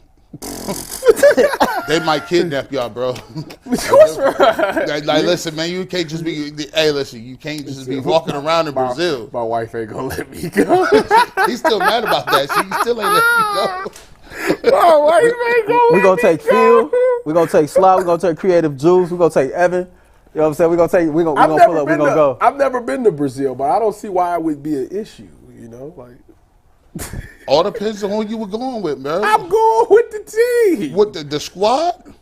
Yeah. You and Denzel? What's wrong with that? And Greg Newsome, DBs out there in the streets? They can do their thing. I ain't got nothing to do with that. I'm 30 now. The mature 30, the dirty 30. Hey, man. Listen, Tyvuston told me he 30 now. Like, since he been 30 more than a little bit. I respect it, though. That midlife crisis. It's not midlife crisis. That's that grown man age, man. Yeah, listen. 30, bro. Like, Listen, who prime cares? time Ty, man. That's how you going this Wait year. till y'all get to 40. It's crazy. Ain't nothing wrong with 40 either. Tyvus has 3 more years in the NFL before he hits 40, so he's got 3 more good years of a DB in his back pocket. Hey, man, listen. If I pop me in the leave, I'm telling you, I could go out there for a half. Bro, now. Safety or corner. Here you go. I'm still step kicking. Here you go. Like, What's up, boss? This the thing. When you start step kicking, like it's just in your nature. When you practice that DB stuff, like the way I did it, like I was obsessed with it. Like I had Sherm and all them teaching me this stuff. I used to be out to practice every day, just step kicking, step kick lockout. Bro, you in the It's box. just who I am now. You are box safety. No. You Listen, are a bandit. No, You are my movement is unbelievable. He's the hybrid star position. Listen, I might have Rover. Hold on, I done put on a couple pounds, but still, don't get it You twisted. saying River and Lake in the huddle, left to right, and they got you in a 3-point stance. You got to put your hand in the dirt now, dog. That's crazy. What's wrong with you, man? First of all, I just check tight ends. We got a guest in studio today, so we got to bring in DeAnthony Bell here. After one more quick word from FanDuel, if you're looking to get buckets or score touchdowns, you better be using FanDuel, America's #1 sportsbook. And right now, new customers get $150 in bonus bets with any winning $5 bet. That's $150 if your team wins. You can bet on all your favorite NBA players with quick bets, live same-game parlays, exclusive props, and so much more. Just visit FanDuel.com/UCSS to shoot your shot. FanDuel, an official sportsbook partner of the NBA.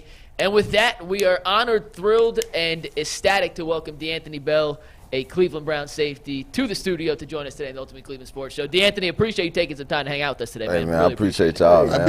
First, no, hold on. We got to address this. We gotta get this. Because I don't like this. Listen, Talk to him. What you got? Let me see what you're going to say. The first time, listen, he gonna see, he gonna get announced. He see himself on camera. We don't need the LL Cool J lip action, bro. Nah. You You got to make sure them things all the way together now. You know what I'm saying? Say this gonna live forever. Listen, this gonna live forever. Look, anybody gonna be able to look at this. Got to make sure them things together.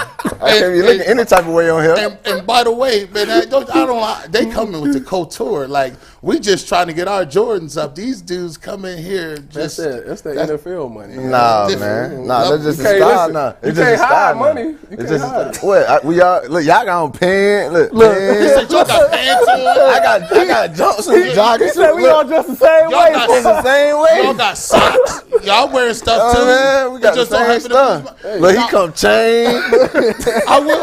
I will say this, DeAnthony.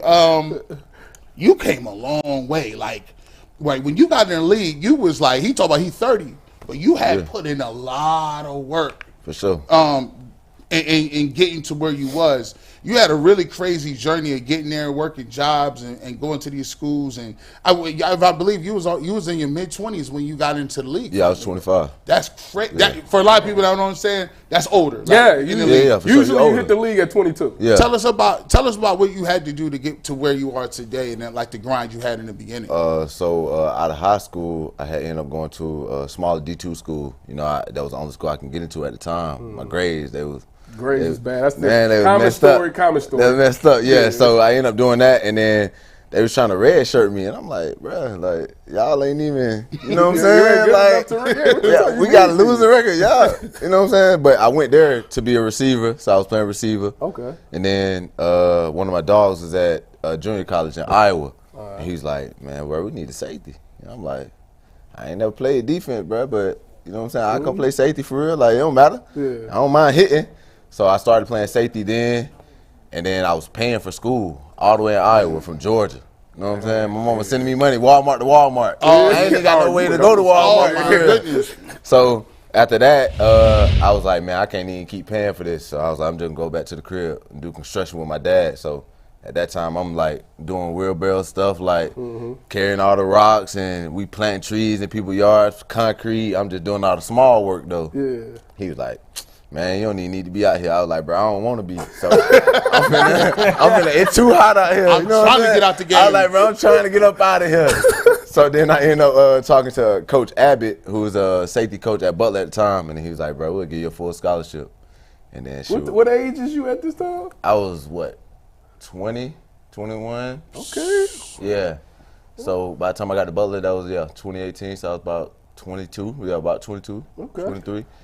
And then, it went up from there, man. I had offers from almost every D1 school in the country. And then I found they was like, bro, your timeline, you can't go. Yeah. I had to appeal to the NCAA. And then Because the way the NCAA now, they probably would have gave it. They probably would have gave it to me. But- Yeah. So then I was like, nah, I just go to another D2 school and then just play. Went there, won a national championship. They first ever national championship. Okay. Yeah. Shout out to you. Yeah, and then after that, I was the first person to make it to the league from there, first person on the roster, first person from my high school. Okay. So I was like, I always say, I feel like that was my road. It was meant to be my road. So what attracted you? So after you went undrafted, right? Right. So what Right. made you say, I'm going to go to the Browns and try out? Because I had went to the East-West Shrine game, Okay. and Jeff Howard was Okay, the safety, yeah, he was the safety coach at the East-West Shrine game. And I was like, I'm already running their defense. Yeah. So I might as well go there. So when I was inboxing you and I was telling you about the show, what we were trying to do as far as change the narrative for these kids, Right. I know a little bit about your story. And what I think is cool is like when you got big dreams and you can stay persistent, like when B come before A and C jump before all of that, like what would your message be to the youth who have these big dreams but have yet to encounter the hurdles that's going to come when you're trying to actually reach your end goal? I would say when you got a big dream, when you accomplish small things, make them feel big. You know what I'm saying? Because I had a big dream, but to everybody else it was super big, but to me it was small. Like getting to the league, I'm like, that's small. Because I already know when I accomplished like going to college, I was like, bro, I went to college. Like, can't nobody tell me nothing. I'm that guy. Yeah. So I always feeling like I was that guy every time I made any type of progress. Because, you always going to go through something. But if you can override it with the positivity of doing the little stuff right, you won't even realize, like, bro, I was down bad. Like, I look back, I'm like, bro, I was down bad. Yeah. I'm in the middle of Kansas, broke. You know what I'm saying? I'm down bad. Yeah, man. Folks and them ain't got no money, but at the same time, I'm like, I'm out here playing football for free. I was just about to say, but you chasing your dream, man. You feel me? I can remember I was working for the Justice Center for like 8-9 years, but this is something I've always wanted to do since I was 12. And I remember, man, I got 2 kids. I quit my job to go to school to like pursue this. You bold. And people are bold as hell, Real. right? Like, but I'm gonna be dead one Real. day. You feel me? So like, you got one opportunity to really live out your dreams, and like to hear him say that, man, I had $53 in my pocket for like a month trying to make it stretch. Yeah. Like I would never forget that. But Everybody done been there. it's gratifying when you actually get to the point of like, okay, I done got here. Now this is checked off what's next. Yeah, because you took a chance on yourself. Yeah. One thing about me, I'm always going to take a chance on me.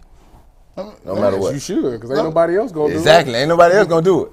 Let me ask you this, because I try to give the fans a unique insight from players that's being in the locker room, right? And one of the things, the cliches that I hear people say is like, they'll say, oh, yeah, we don't need that dude here, distraction. And I'll be looking at them like, you give your story. You come from, you remember having no money in your pocket in the middle of Kansas, down bad. For sure. For a person that's trying to make a roster, that's kind of crazy if you paying attention to the next man talking about, it's a distraction. I can't even go to practice today, coach. Right. Oh boy over here, I got to answer these questions. Like when you're a free agent and you trying to make it, like, are you super duper focused on just doing everything that you can and tuning out everything because tomorrow is like, we'll catch you later. We've been playing football since 8 years old. Ain't too much can really distract you from playing football. Because once you get out there, you don't remember what's going on. Right. You know what I'm saying? You might have somebody just got killed not too long ago, one of your homeboys. But when you get out there on that field, it's your escape from that's reality. your escape from everything. So if somebody saying that they distracted out there, man, come on. You wouldn't worry about being out here in the first place. Talk about that, though, man, because you from Covington, right? Yeah, and yeah. I know Covington got a high crime rate. I got family that's from Augusta. Yeah. And you know, they talk about it all the time. I'm from the east side of Cleveland. Tyver's from the east side of Cleveland. Right. I'm from Canton. I'm from the suburbs. I don't know about that. We know all about that. Yeah. You know, it's funny, like, you know, we all got dead homies. Just talk about, like, growing up in Covington and, like, just, like, being able to escape, man. Like being dead or being in jail and just being where you at now. Yeah, I ain't gonna lie. My mama, I was at one point, I couldn't even go outside to play. My mama like, bro, you got to practice, bro. Yeah. You got to go. I'm like, man, I can't play. No. I'm outside playing in my baseball clothes before a game. You know what I'm saying? You know, I'm up the street. I'm playing. She running up the street, bro. You got to go. You got to practice. So I think that's what helped me out, like her making me just, you know, stay into sports. Like, even though she know I wanted to play, but at the same time, everybody want to be that little kid. Like, bro, everybody outside playing. Like, I can't play. Out there, I'm outside playing. But then, you know, it turned out now to where I'm at. You know, my best friend, he doing years in prison. And then 2-3 of my other homeboys got killed. So it's like, she like, at the same time, now look where you at. Right. I made you stay this lane, and then you continued it on your own when you realized, like, oh, this is a lane that could put me somewhere else and get me out of the situation in the area that I'm in. So I shout out Mon Dukes, man. Yeah, Mom Dukes. Shout out Mon Dukes. A lot of people's Mom Dukes. Yeah, they gonna hold it down. Superhero. They definitely keep you out of trouble. I know my mama was pretty much the same way. She was like, listen, you can go outside if you want to, but you better start playing sports and everything. So she always kept me busy. But talking about it back to the Browns, you know, last year, obviously, as an undrafted person, you make the 53-man roster. Talk about, because I was in your same situation. I was undrafted to Seattle, and I ended up making the 53-man roster. But let's hear your side of the story. You know, as a rookie, first year in the league, talk about what you did and what you feel like you did well to make you make the 53-man roster. So when I first got there, I'm like, you know, I'm looking back on their past games when they gave me the iPad, and I'm like, they moved the iPads. They ain't got Surfaces no more? Yeah, good. Yeah, they got because the when I was iPad, there, they had Surface and we hated it. Yeah. So we just got the iPad. So I'm looking over all the games, and I'm like, they ain't really just getting that many turnovers for real. Like, Browns ain't just getting that many turnovers. So I'm like, to make the team, I know what I got to do. I get the ball. Can't nobody stop you, deny you. Can't deny you when you get that ball. When you get that ball, you can't be denied. That's a fact. So I told Coach Howard, I was like, man, build me a whole cut up of every fumble of the whole season last year, like every fumble, like every punch out, every interception, everything. So I'm going home watching all this. I'm like, all right, I see what these boys see now. So them preseason games came, first one. And the crazy part about that play, I messed up. But they don't know that. Now, I mean, the people don't know that. We don't know that. Right. I messed up. And then when I turned around, that was my man caught the ball. So I'm like, damn. I'm finna punch this bitch out. Like, so I run, I'm like, I punch it out. I'm like, oh yeah, it's up now. You know, That's when you went back in that field. They say, now, D'Anthony, you dead wrong on this, but way to make a play. That's when they stop it. Way to make a play. Right. You keep doing this, you're gonna see yourself on this roster. And then they ended up the Bears game. Shoot, I seen another opportunity. Somebody had his legs wrapped up. Yeah. I punched it out again. So that was my first year. I had 2 fumbles in 3 games. Charles Stills, man, I'm out there trying to get that ball. Young Peanut. Peanut. Before you got here, we was talking about Deshaun Watson, right? And I was just telling him, I said, man, I want him to throw for 5,000 so bad to get these haters up out of here. Like, do y'all, like, in the locker room, you know, what is, you know, when Deshaun comes through and you know what I'm saying, y'all was winning games 4-1 and coming off the Ravens game, you like, man, he 14-14. Like, tell us about, you know, how Deshaun is on the field, what he's like in the locker room, and do you think he's going to be able to bounce back and become the guy that he was in Houston? Yeah, I think he'll be able to bounce back. One thing about Deshaun, man, he don't really let too much distract him. Like I was saying, people that can just lock in and phase on what they got to phase on. Because think about what all he had to endure trying to come back. You know, you trying to be the player that you was, then all the other stuff going on. So I feel like for him, next year will be like a clearer view of, all right, some of this is behind, like it's older now. So now it's not even in the back of my mind like it was before. So I think that'll help him endure the whole next season. And he always like that silent captain. Like he gonna strike, but when he strike, he's striking big, and you know he's striking. You know what I'm saying? So you can tell when he on, when he get to celebrating with everybody. That's what we talk. We be saying, I said, I need the bow and arrow. I wait to see the rock out with the guitar. That's how he, you know, he bring his energy to the team. That's how he is. So even in practice, you know what I'm saying? He in practice. You know what I'm saying? That's what he's supposed to do. So it's funny you say that, man, because we talk a lot on this show about athletes hearing the noise, right? Yeah. And I think it's unrealistic to say an athlete shouldn't hear or see everything because of his occupation. You're a human just like me, right? Sure. And so this year had a lot of adversity for the Cleveland Browns. Mm-hmm. Y'all heard the noise, people saying the season was over once Deshaun got hurt. Yeah. Like, what did you learn about yourself and your teammates going through this previous season? I mean, I don't know. It's something about the Browns that everybody don't be wanting us to win, bro. I don't get it either, man. I don't know what it is. People think we crazy when we bro, people don't want us to win, bro. So, like, one thing happened, like Chubb happened, they like, oh, they not gonna win another game. You know what I'm saying? So to us, we look at like, bro, we finna shut everybody up. Yeah. Like, bro, y'all think we made it to the league too now. We made it too. You know what I'm saying? We put on our cleats and pads too. We all ain't just out here just getting paid just to stand out here in the brown uniform. Mm-hmm. We get paid too. So we just look at it like, man, we finna show them. Yeah. So when somebody else went down, the next man was like, okay, I'm finna show them what I can do. Just like when Grant went down. I might say your opportunity came. When Grant went down, they was like, talk about that. How did it feel to go from, because you was killing it on special teams, right. But now, listen, like I'd have been there. Now I wasn't in your situation. I only made one start in the NFL. Yeah. But talk about the difference preparing as when you know, like I'm in the game from play one. It wasn't no different. Oh, really? I was already preparing. Like, when I get in the game, bro, I'm going to snap. I like him. I like that. I like that. It's funny because I said the same thing to myself. Listen, I dropped the pick in my first game. It was a shame, but go ahead. You can ask Rodney McLeod from week 2. Me and him was staying out to watching film on every team we played.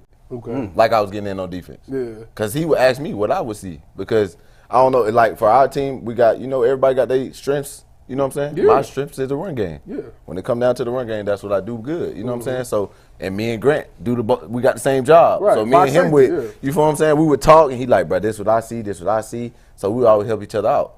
So when it came down to him getting hurt, he was like, oh, bro, you good. Now it's time to show him. And he texted me before I start. He like, bro, you finna show him what's going on. And that's right there is what I was trying to tell people. Like people don't understand, like, it's competition. Like, don't get me wrong, we both want to be the starters, but at the end of the day, it's our responsibility to make sure everybody is ready to go. Yeah. Because you one play away. If I'm not playing, that's still my dog. I still want to see my dog shine. Yeah. So it's nice to hear that secondary, became closer together like that. I got to know this. I think we all want to know this. Man, how much stuff was the 49ers talking in that pregame? Like, what transpired before that game that turned y'all up the way that y'all turned up? Listen, so I was one of the first ones out on in the pregame. I'm the first one out. You know what I'm saying? So I'm standing. I'm always gonna go near where they coming out at because we at home. Right. But y'all ain't. You know what I'm saying? Hey, come on now. Don't do that. You know what I'm saying? So I'm standing over there. And I was like, what's his name? Ray, I think, number 3? Or Ray McLeod. So instead of him walking down the sideline way, he walked in front of me like that. So I pointed at him. I was like, all right, bet that. You know what I'm saying? We'll see. We'll see about that. You know what I'm saying? I know you're going to be out here somewhere. I don't know if I'm going to play in the game. I'm going to catch you somewhere. I think he was the returner. Exactly. Yeah. He was the returner. He was good. He was like, so you going to see him. So I'm like, I'm going to see you.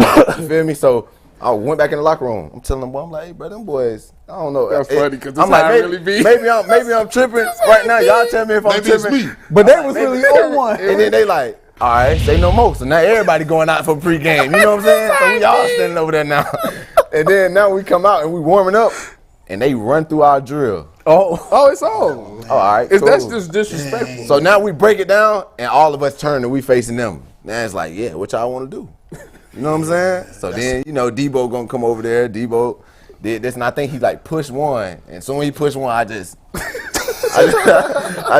him. That's our boom box. That's our boom box. I'm gonna give you this. Like there's a lot of people in the city that been watching the Browns for years, and the thing that always got us so hot was you know, we might have had talent, but we ain't have no like Dogs. Man, no dog. No dogs. You know, you got a couple friends that ain't right. that you know if you going on an away trip. You with me. He just looked at me like, like you going on an away trip. hey, I can't. Don't have these cats touching me, bro. Like, you know what I'm saying? I got old boy with me. He's not playing with y'all at all. He ain't talking. So no like game. we got cats like that on the Browns. And we not getting bullied by the Pittsburgh Steelers. Yeah. We not cowering just because the Ravens got all black uniforms and visors. We ain't care about that. Go get this smoke, bro. Like, we need somebody. I like real ones. Man. And the fact that Jim Schwartz is Jim Schwartz, like, it seemed like he'll be right on the sideline with you and like going at it with these dudes. Jim Schwartz like step on anything come across him. Like he telling me because I'm playing special teams at the time. Yeah. He's like, whoever you get in front of, kill him. Like when they get, but I'm already on that anyway because like y'all already done played it. You know what I'm saying? So I'm telling the boys, I am not even playing. I was like, bro, y'all better knock whoever out. Like anybody come across, I'm telling one, bro. You at post safety, first person come across there, knock them out. I was telling, you know, we've been back and forth. I get my chances on the panel during the summer, and I would say like you could see early on at OTAs and in training camp that the defense just had a different type of energy. Yeah, right. Sure. And a lot of people will say, well, it's preseason, you jumping the gun, and it can't be sustained. I say, man, Miles ain't out here. I don't care who out here. Whoever's out here, like the level of intensity does not lessen at all. It stays the same. And I remember saying like, this is a championship caliber defense. How much better do y'all think you can be in year 2 playing under Jim Schwartz than you all was last year? Way better. We were just learning the defense. At the end of the year. We still learning the defense still. You know what I'm saying? We still learning the defense. But so now all us going back in, now we relearning the same stuff and running the same stuff we've been. Probably going to run it a little bit different, tweak it, of course. But now it's going to be way better. That's why I'll be telling people, year 2, man, you know, that first year you still trying to learn things. But year 2, you got that playbook down, so now you can focus on other things. Now I can look at the formation. Now I can look at these splits on these receivers. If you know what I'm saying? 5 yards, I can worry less about my job. Yeah, I know my job like the back of my head. I know what he got now. So like it just makes you see things. You're able to anticipate things and make you play fast. Big Nuggets, you got a question? Yeah, I got a couple. DeAnthony, I don't know how long you said you were going to stop by. You can stay as long as you want, man. As long as you want, you're more than welcome to kick it with us. But I got a couple questions for you real quick. DeQuell Jackson is a friend of the program. DeQuell's our guy. Him and Tyvis got a little beef. The bottle of whiskey over your left shoulder, that's for DeQuell. He's yet to come in and we pick it ain't up. got no beef. But DeQuell is an awesome guy. I told you were coming on the show today, and he described you as a hard hat worker, awesome dude. You guys are going to love him, and so far he has been 100% accurate. How would you describe DeQuell's contributions as his first year as a coach, helper, whatever his official title was, to the Brown staff last year? Yeah. He helped us a lot, you know, because he was a great player. So he was okay. He was all right. DeQuell, you ain't nothing. DeQuell, you was all right. DeQuell was hard when he was in the league. Yeah, he was hard. He was decent. So him being in that room, you know what I'm saying, with them linebackers, and you got young, talented guys like, you know, JOK, young guy. You know what I'm saying? Then we had Mamu, who was a free agent, made you know, another young guy that can learn. Then you still had Taki. A-Walk, guys that are already smart, good players, and just getting his insight and helping that was just a booster for us, really. DQ's awesome now. We got to get him back on. Two more things real quick. He trying my boy DQ okay. He just all right. In the last hour, actually, right before you got here, DeAnthony, the NFLPA released its player survey, which was an anonymous survey. I don't know if you participated in it. They said about 75 players on each team voted on different things from treatment of facilities, food criteria, locker room, training staff, all the above. We've had Njoku on the show before. We've had Greg Newsome. We've had Taki. And they've all spoken the highest of words about Kevin Stefanski as a head coach. But and this is just the anonymous player survey. He came in as a 28th ranked coach on this player survey. I'm just a little bit surprised from hearing how highly the Browns players talked about Stefanski. He got a B-, so it's not like he, graded an F or anything. Right. Are you surprised? And like I said, this is completely conjecture. It's based on every team it votes individually, but he came in 28th out of 32 on player vote for how much his guys liked him. Yeah, to be honest, I am surprised because everybody, when I hear you know, when I hear in the locker room, they're like, hey, bro, we love Kevin. You know what I'm saying? Because Kevin's a player coach. You know what I'm saying? Like, Swartz a player coach, but Swartz, like, it's my way or the highway. Exactly. That's like big on. But but every team needs, especially defensively, you need the guy, he need to be like that. That's surprising because, you know, he's a player coach. You know what I'm saying? He's going to look out for the players. And he asks us all the time, like, what do we want better and what do we need from him? So that's surprising for sure.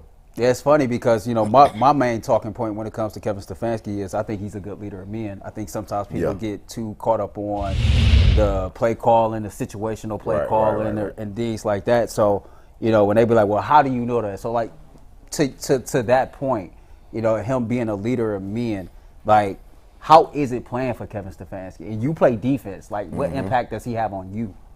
I wouldn't. As far as my first year is a different kind of impact is this year because I think this year more of our impact came from Swartz, you know, because Swartz was like in our ear 24/7. You know what I'm saying? Like certain stuff they could do, he like nah, you can't do that over here. You know what I'm saying? So you know what I'm saying? It just be small stuff though that's just like we have to weigh in on Fridays. So they say on the thing, they say weigh in before the team meeting, but as we walk out team meeting, you know, they got people pulling like, hey, come weigh in. And we went in the defensive meeting room. Schwartz said, I better not see not one more defensive player get weighed in at the team meeting. He said, if you get weighed in at the team meeting, you might as well take your ass home. So that's certain stuff that's like, laid alone. It's a different, you know what I'm saying? He gonna drop his nuts every time. He don't care. And he don't care who he talking to. Now, I got one thing for you. Now, listen, I understand because I've been there. Now, I've been in this situation, but it's concerning to me. It might not be that big to you, but it's a little concerning to me. I've been on a team where I've been an undrafted free agent, and I made the team. Yeah. You take what number they give you. Right. I had 40 at safety. Yeah. Look at this face. That's a bad number. 37.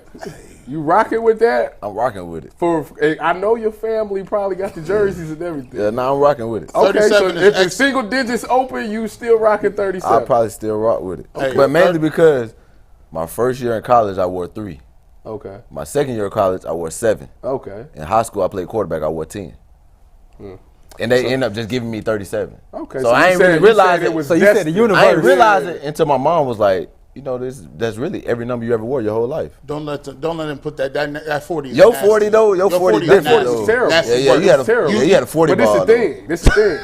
So let me tell you. 40 ball crazy. Hold on, we gotta talk about this. 40 ball crazy. Wait, we gotta talk about that's like fullback status. Yeah, like, see what I'm saying? We gotta talk about this. Yeah, 40 crazy though. They could get like 41 though. Why you have a 41? Wait a minute. One. Well, because this was back when Maxwell was there. He had 41. Yeah, you weren't getting that 41. Anyways, we couldn't get single digits, so it was all 20s. Yeah, it was all 20s. Is that because you weren't good enough to get a single digit tie? No. I feel like you was in 22 He though. played before the single digit. I was with the Browns. Okay, you was in 22 with the Browns. Okay. But I'm talking about in Seattle, I was 40. And then I had like 45 in like Indianapolis. 45. Yeah, it's terrible. You can't even dress that up. But I ended up switching to 30 later. Like so, 45. It was bad. Crazy though. That was all they had though. Hey, you rejected my new contract on Madden, just to let you know. I did.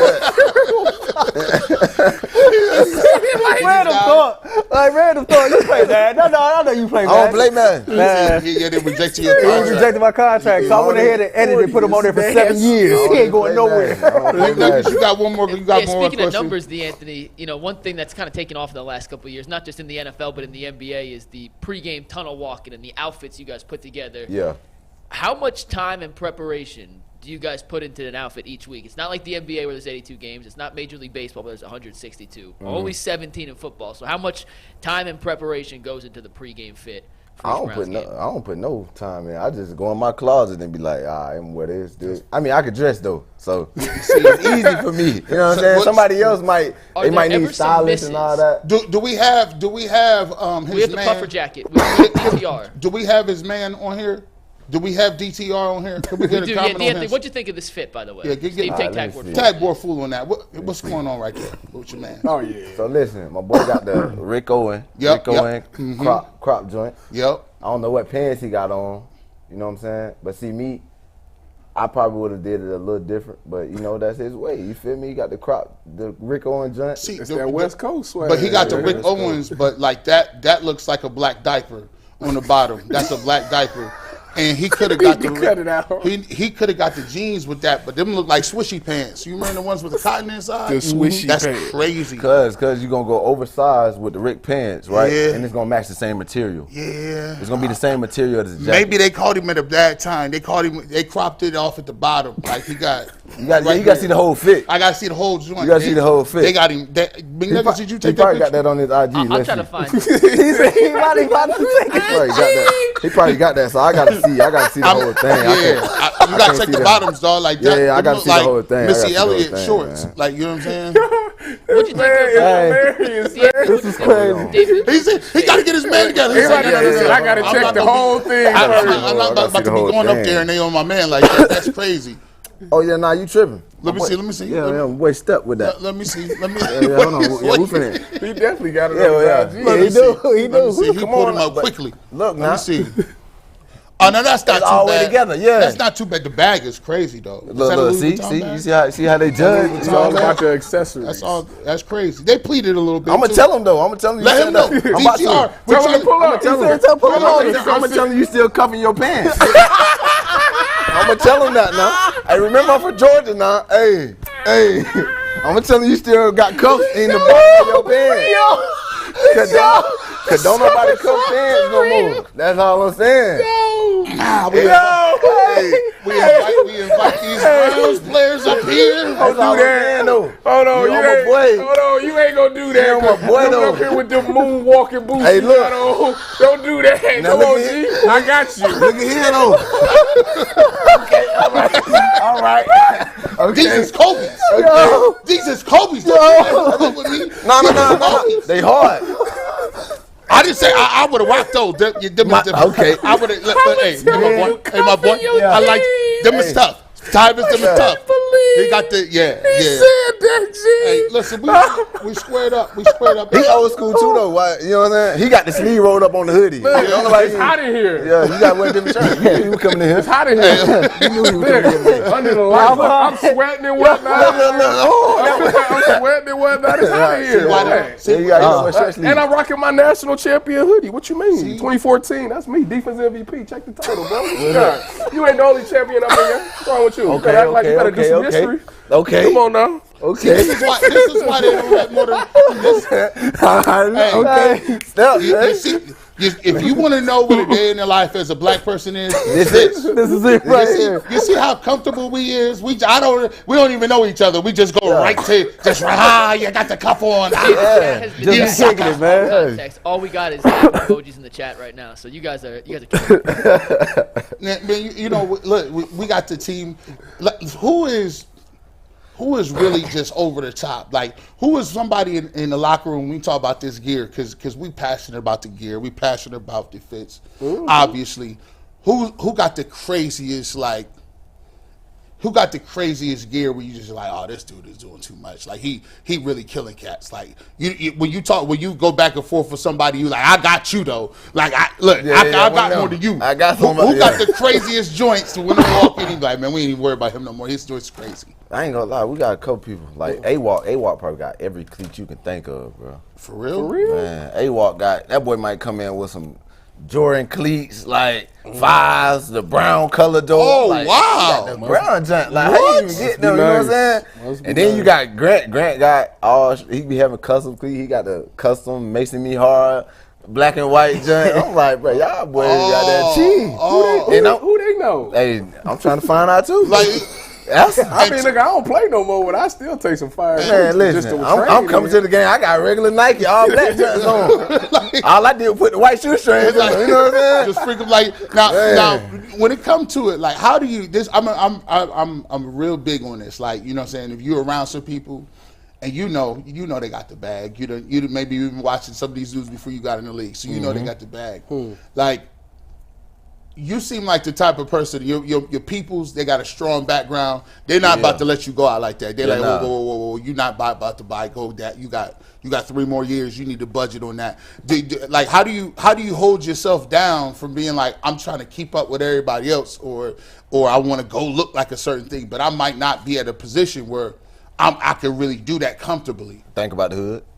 I'm not trying to go back there. That's a fact. You know what I'm saying? Think about the hood. I'm like, boy, I go back out there, boy. Ooh wee. You know what I'm saying? Ain't no telling what I'd be getting into. So nah, I ain't gonna go by that. I'm gonna wait.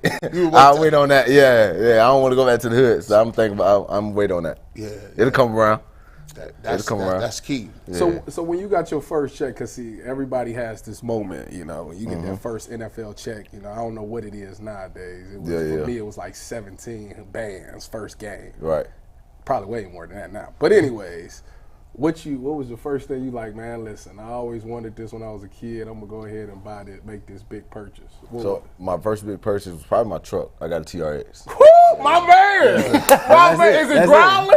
Yeah. Yeah. I got it wrapped. You know what I'm saying? I got it wrapped. Got a TRX, got it wrapped and stuff, but that's probably it. That's all I done. My man, I like it. Yeah. Hey, man, you know what? The funny thing is, one of my homeboys just got a TRX, and I was just in it, what was that, yesterday? 2 days ago. He got his wrapped black. Yeah. That bad boy growl, boy. Yeah. How you like Cleveland, man? Like, talk like what area of Cleveland you stay in? Like, how you like the food, the scenery? Like, how you love the city? Just a small strategic location, no addresses. Yeah, for sure. Yeah. You know, I ain't dropping my location to nobody. But now I'm closer to Westlake. I'm like Westlake area, near Crocker Park, out that way. So, but it's smooth. You know what I'm saying? I ain't used to the type of area, but you know, it's cool. It's calm, nice out there. So that's kind of too calm sometimes. Yeah. You like, ain't that going on? I know what he was trying to say. I tell them all the time, I ain't never moving to the suburbs. I don't care how much money it's calm out there, man. It's calm. Too quiet. Yeah. I can't walk outside and just be excited. Something going on. You know what I'm saying? You know how sometimes you at home, you just walk out, something going on. Be walking out on the porch. Everybody outside. Hey, then you look, you like, they been out there before you. Hey, it ain't like that no more. You can't do that. It ain't like that no more. Now you look, and then you don't see nothing but 2-3 people walking their dog together. That's all that's like that shit. It don't hit the same. It really don't. Like, That's all you get. Ain't nothing wrong with that, man. Ain't nothing wrong with that. It's different. Ain't nothing wrong with that. It's just different. It takes some getting used to. For sure. It's hard. It definitely takes some getting used to. Tyvus used to say, like, like he used to be so mad when he brought his check in. He was like, look at these union dudes right here. That boy comes straight out. And let me look at these state taxes right here. Do you ever look at your check and be like, yeah, this is crazy, but this is crazy what they taking out of my check too? Man, what? I look at what they taking out first. Man, I be like, why they need all that y'all though? in Cleveland though. Like I was in San Francisco, bro. Yeah, you broke out there. Listen, minimum wage. Man, they broke out there. Minimum wage. Set California. You regular. You with regular folks. Oh God, it's true. It's people at tech companies making way more. You know what I'm than saying? That's just crazy, bro. You look at it, and like you said, I'm in Cleveland. I'm like, bro, they taking this out. This is gone. Yeah, that's. I just be hoping we play in Florida somewhere. Oh God. Oh God, Texas or Florida? So Texas, Florida. Listen, Vegas. My cousin, right? D told me a story one time. Green Bay is playing in New York, and he probably was sick. He said he said he ain't seen none of that. He was a 6th-round pick. You know what I'm saying? That's so he said, like being a free agent. He said basically by the time he got that check back after they played the Giants. How have you learned to tell people no in creative ways? I don't even be creative. You just go quiet. Yeah, they know me. Nah, bro. Nah. Stop playing. Nah, they be like, hey, I need, you know what I'm saying? I'm like, okay, what about you need that for? Dukes? Oh, my dude, she know me though. You know what I'm saying? I told my mama no. Once I told my mama no, it was easy for everybody. But nah, my mama know. She know if she don't come to me with the whole breakdown list of what this going to. You need the breakdown. Like, I need the whole breakdown. I had somebody ask me for some racks one time, and I ain't even played nothing. How much I say they was like, yeah, dog, congratulations, dog. I see you. Let me get some racks. I said, racks. That's a fact. You lost your mind. That happened to me. Like, dude, let me just hold like 4. I'm thinking like 400. Like, all right, cool. Oh, 4,000. See, I think they know me because ain't nobody even asked me for that much. They tried me. Yeah, they had to. I laughed. They thought you was sweet. No, I laughed at them. Yeah. They learned quick. Cause they know I be they be like, hey, bro, let me get a band. Where you putting this at? Like, you ain't go to work last week? I'm just saying, though. With the return on investment. Yeah, like, I'm just saying. I just be like, they know I'm at. I be like, what you ain't go to work, or what you done got fired? Like, I don't know all that. Yeah, you know what I'm We saying? already give it. For sure. Yeah, I be like, what you ain't go to work, or what? Your car broke down, what? Your 401k, yeah, I know you know what I'm saying? Yeah. It's another way you can get that money besides asking me. Right. A band is You still a just band. thinking I can lose it, and you don't want to lose it your own. Yeah. I think it's a mentality, like when you grow up a certain type of way, man, I don't care what your occupation is, $1,000 is $1,000. Yeah, man. You go in a certain store and something that costs $9.99, that $9.99 just look like, whew, Man. am I really finna pay that? This used to be $4.99. That $9.99 don't look the same. So I still go in the thrift store right now. Oh, Ain't nothing wrong with it. Ain't nothing wrong with that at all. For sure. You Ain't find nothing some wrong with stuff it in there. No, I'm going now. D'Anthony, there's some rumors that the Browns could open up the season in Brazil against Philadelphia. If it was up to you, if the NFL said, D'Anthony, it's your choice. Do you want to play in Brazil week 1? Your answer would be? Oh yeah, for sure. That'd be lit. Yeah, Yeah, I told that. Yeah, he can't go. I can't go. Why you can't go? Oh, okay. Yeah, my people's not that. You ain't gotta say too much. Yeah, You ain't gotta say too much. my wife already told me I can't hang out with none of y'all after work either. Like she just has to like Yeah, you gotta go home. home. This show has been too much for her. Yeah, she like, listen, we gotta have a talk. What you mean we gotta talk? You know what? I'm gonna ask the lieutenant. You a good person. Yeah, what I'm saying. Like, You a well, good I don't person. see why I wouldn't be able to. Like, but I don't. Don't worry, Chad. I'm gonna let y'all know what she said. Yeah, yo, give me a second. Y'all boys ain't gonna be there. He got the answer already. He know the answer. He know the answer. You gonna be there? You can be there. Yeah, I'm going. Yeah, Okay, but I'm he could going. be there. I'm He going. brought The it up. Nuggets going. Hey, we going. Okay, we all there. We going. Now here's the We'll thing. FaceTime y'all. But yeah, hey, how y'all doing? Y'all, I hope they give y'all curfew too. 10 o'clock. Don't let them out. We'll be out there the whole week though.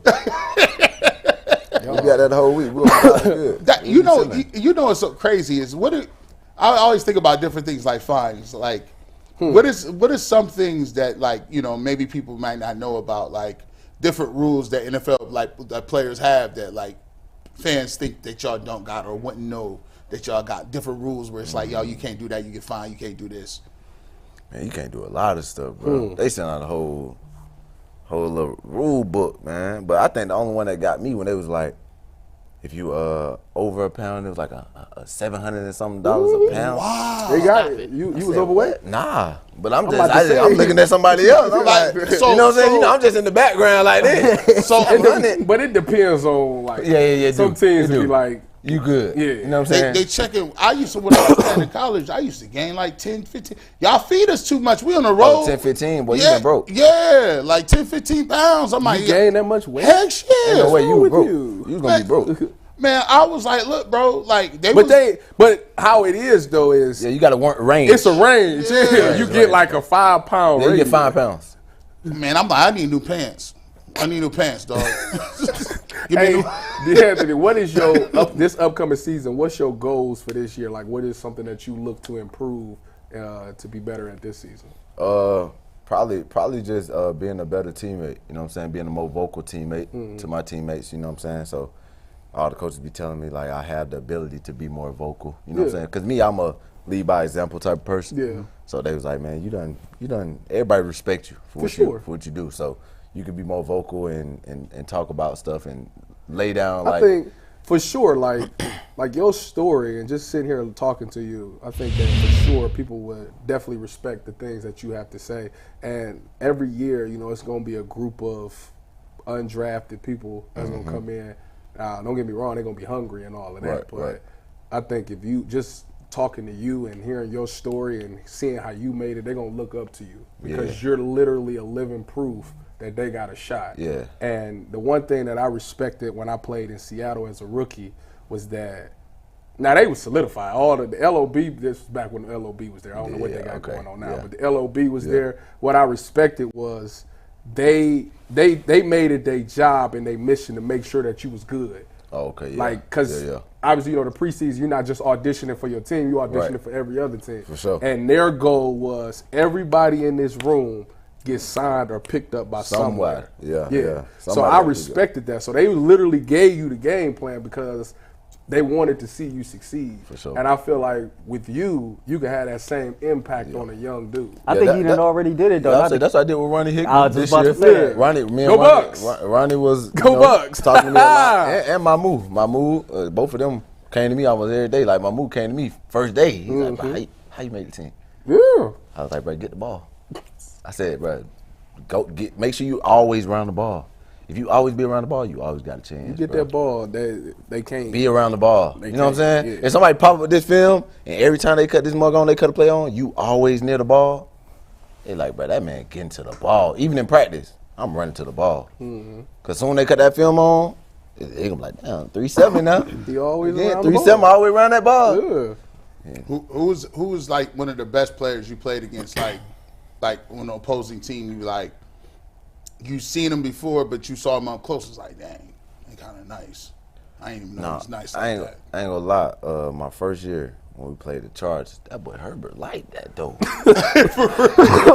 Man, I'm talking about he on the back foot like throwing it like, you know what I'm saying? Like he got some candy in his hand. Like he's like he throwing lemon heads and downlaters out here. He like because so is it like he looking you off? He throwing the ball and you like, I had no chance to get to that. It ain't even that he's just looking me off. It's more like, bro, I'm in the right spot, but he put the ball in a better spot. He know I'm right here. Like, he know I'm right here. Like, he still gonna play with me like that? He's like, you self-checked. That's how I felt about A-Rod. Boy, I like watched that. A-Rod. Man, talk about hate. Got to bring it up. The Texas game, the playoff game, right? Yeah. It left a sour taste in our mouths. I'm pretty sure it left a sour taste in your mouth. Mm-hmm. What was that locker room reaction like between you and your brothers, man, after that game where, I ain't going to lie to you, man, I thought we was going to go in there and straight dog walk them boys, man. Right. And it didn't work out like that. I mean, the reaction was shocking to everybody. You know what I'm saying? But like I said, we chose the wrong day to play our worst game. You know what I'm saying? We chose the wrong day. You know, everybody had that day where, you know, you have players that had a bad day. And a lot of us had a bad day that day. So we chose a bad day to have a bad day. And you know what I'm saying, ups to them boys, they did what they were supposed to do. And then they came out with they was coming out with a lot of explosive stuff, a lot of trick stuff. So they was getting people odds in a lot of different places, and that's how they knew. That's what they knew to do. They literally ran every explosive play we probably got beat on throughout the season. That's literally that's literally the NFL. That's what they do. They're going to go back and watch everything you got beat on. They're going to tweak it to their ability or their players, and they're going to run the same stuff. You played with Myles Garrett. Is he as dominant as he is inside when you watching him in the huddle from where you are watching on film? Is he as dominant as we think he is on the outside? Oh, yeah, man. That boy, animal. Dog. They can't even play with him. You got to chip him. Y'all know y'all seen the video of them folk following that man. Oh, that's real. They got to do that. I was waiting to see that more. I'm like, yo, listen, put him in the basketball stance. Like, hey, we need to have him switching back and forth all game. That's a good thing about Schwartz. You know what I'm saying? Schwartz allow him. You know, you got players like that, bro. You got to utilize. They're gonna chip. They're gonna double, and Schwartz utilizes trying to put him in different places. So they ain't got to be like, oh, we gonna have this best tackle on him all game. Nah, what you gonna put him over there too? You know what I'm saying? You got to make sure he the best tackle too. Like, be a new thing. Yeah, it got to be. You got to make everybody work. If I ever see a swinging tackle over the course of a game, they better pay him $100 million. Swinging tackle? Yeah, you can't. Come on, bro. You know what, bro? That's not. See, that's not. Bro, that wasn't a reach. I told you before this whole thing started. You've been in yoga, bro. You've been reaching way too hard. No, because you want all parts of Mike Evans, not me. Hey, they caught me. It was crazy. It was crazy. We were sitting there talking about like free agents. And I'm like, yeah, man. And I said it. I think my lips was dry too and everything.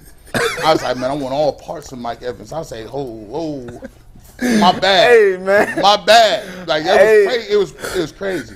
Hey, man, nah. But listen though, you know what's crazy though? Listen, if I go back home, right, and I go around like my homeboys or something, and then like we'll be out, and then somebody be like, pause. Them boys be like, Like, what you talking about? Yeah. Like, you know what I'm saying? Because ain't no pause. Like, they be mad. Because they don't know, like, They don't like, what you pausing, bro? Because ain't nothing about me. You're like, listen, I'm telling them boys, they be tight. Pause, I'm like, what you talking about, bro? Like, come on, man. You like, come on, check my resume. Look, that's when they get to tapping. Hey, bro, boy. Hey, listen, that's that up north stuff. See, in South, it's a whole new world. You get back. We don't even say all that. That's why I ain't hear pause and stuff. So I really can't.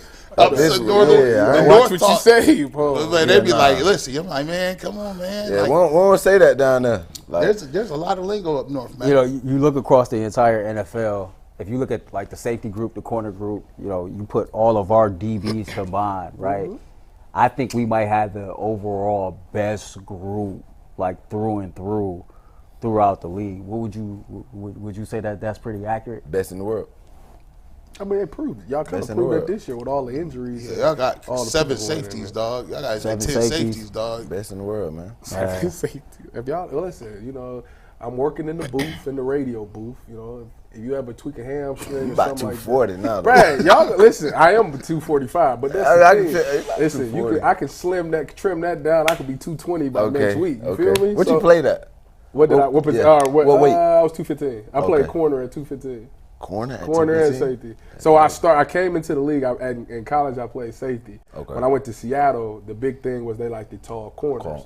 So they made me transition to corner over there. Okay. When I went to the Browns, I was playing safety. When I went to San Francisco, I started at corner and went to safety. So my whole career I've been playing both. Okay. Man, you a good fight technique right now, bro. Like, you know what I'm saying? Listen, you at 240. Hands on them. 240. Listen, hands on 240, the 240. To be honest with you, I'd be unbelievable at Mike or Will right now. Because when it comes to like getting in them passing drives, I can get 10 to 12. Yeah, that's easy work. 10 to 12, 1 yard outside the hash, bro. I will rob every dig route. That's easy It'd be work. ridiculous. Anytime they run an over, I play run safety. with it. If he go to Mike, that's easy work.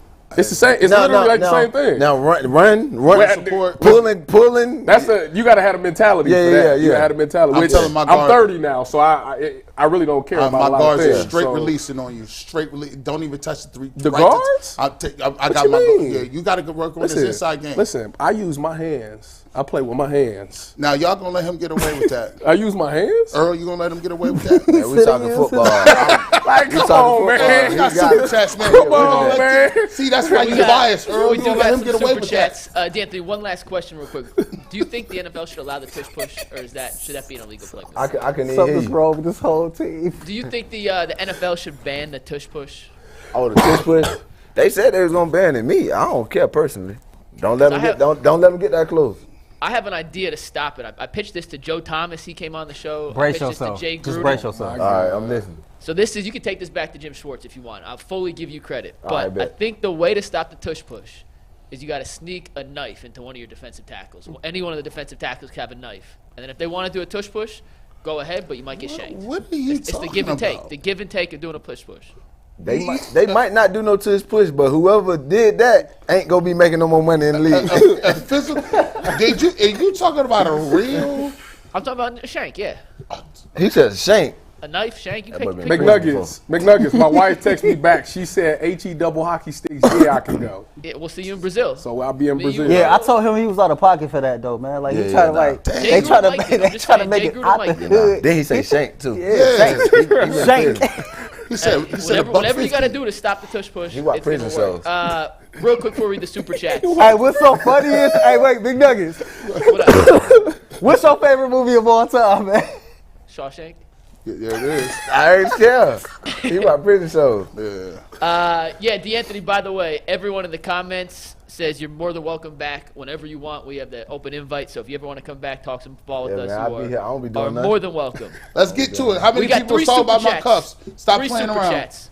First one comes from DB Dog 21. He says, fellas, I'm living in New Jersey right now, but you guys truly make me miss East 105th in St. Clair. Just hanging out with you 105. guys. Boy, it was on the Claire? Talking sports. 105. I appreciate the realness of all you guys. D'Anthony's a great guest, all about the land. So, man, shout out the land. Buckeye Brown says Andrew Berry understands that Nick Chubb is this generation of Cleveland Browns fans. Jim Brown, go Brownies. It's a fact. How many words have you ever heard Nick Chubb say?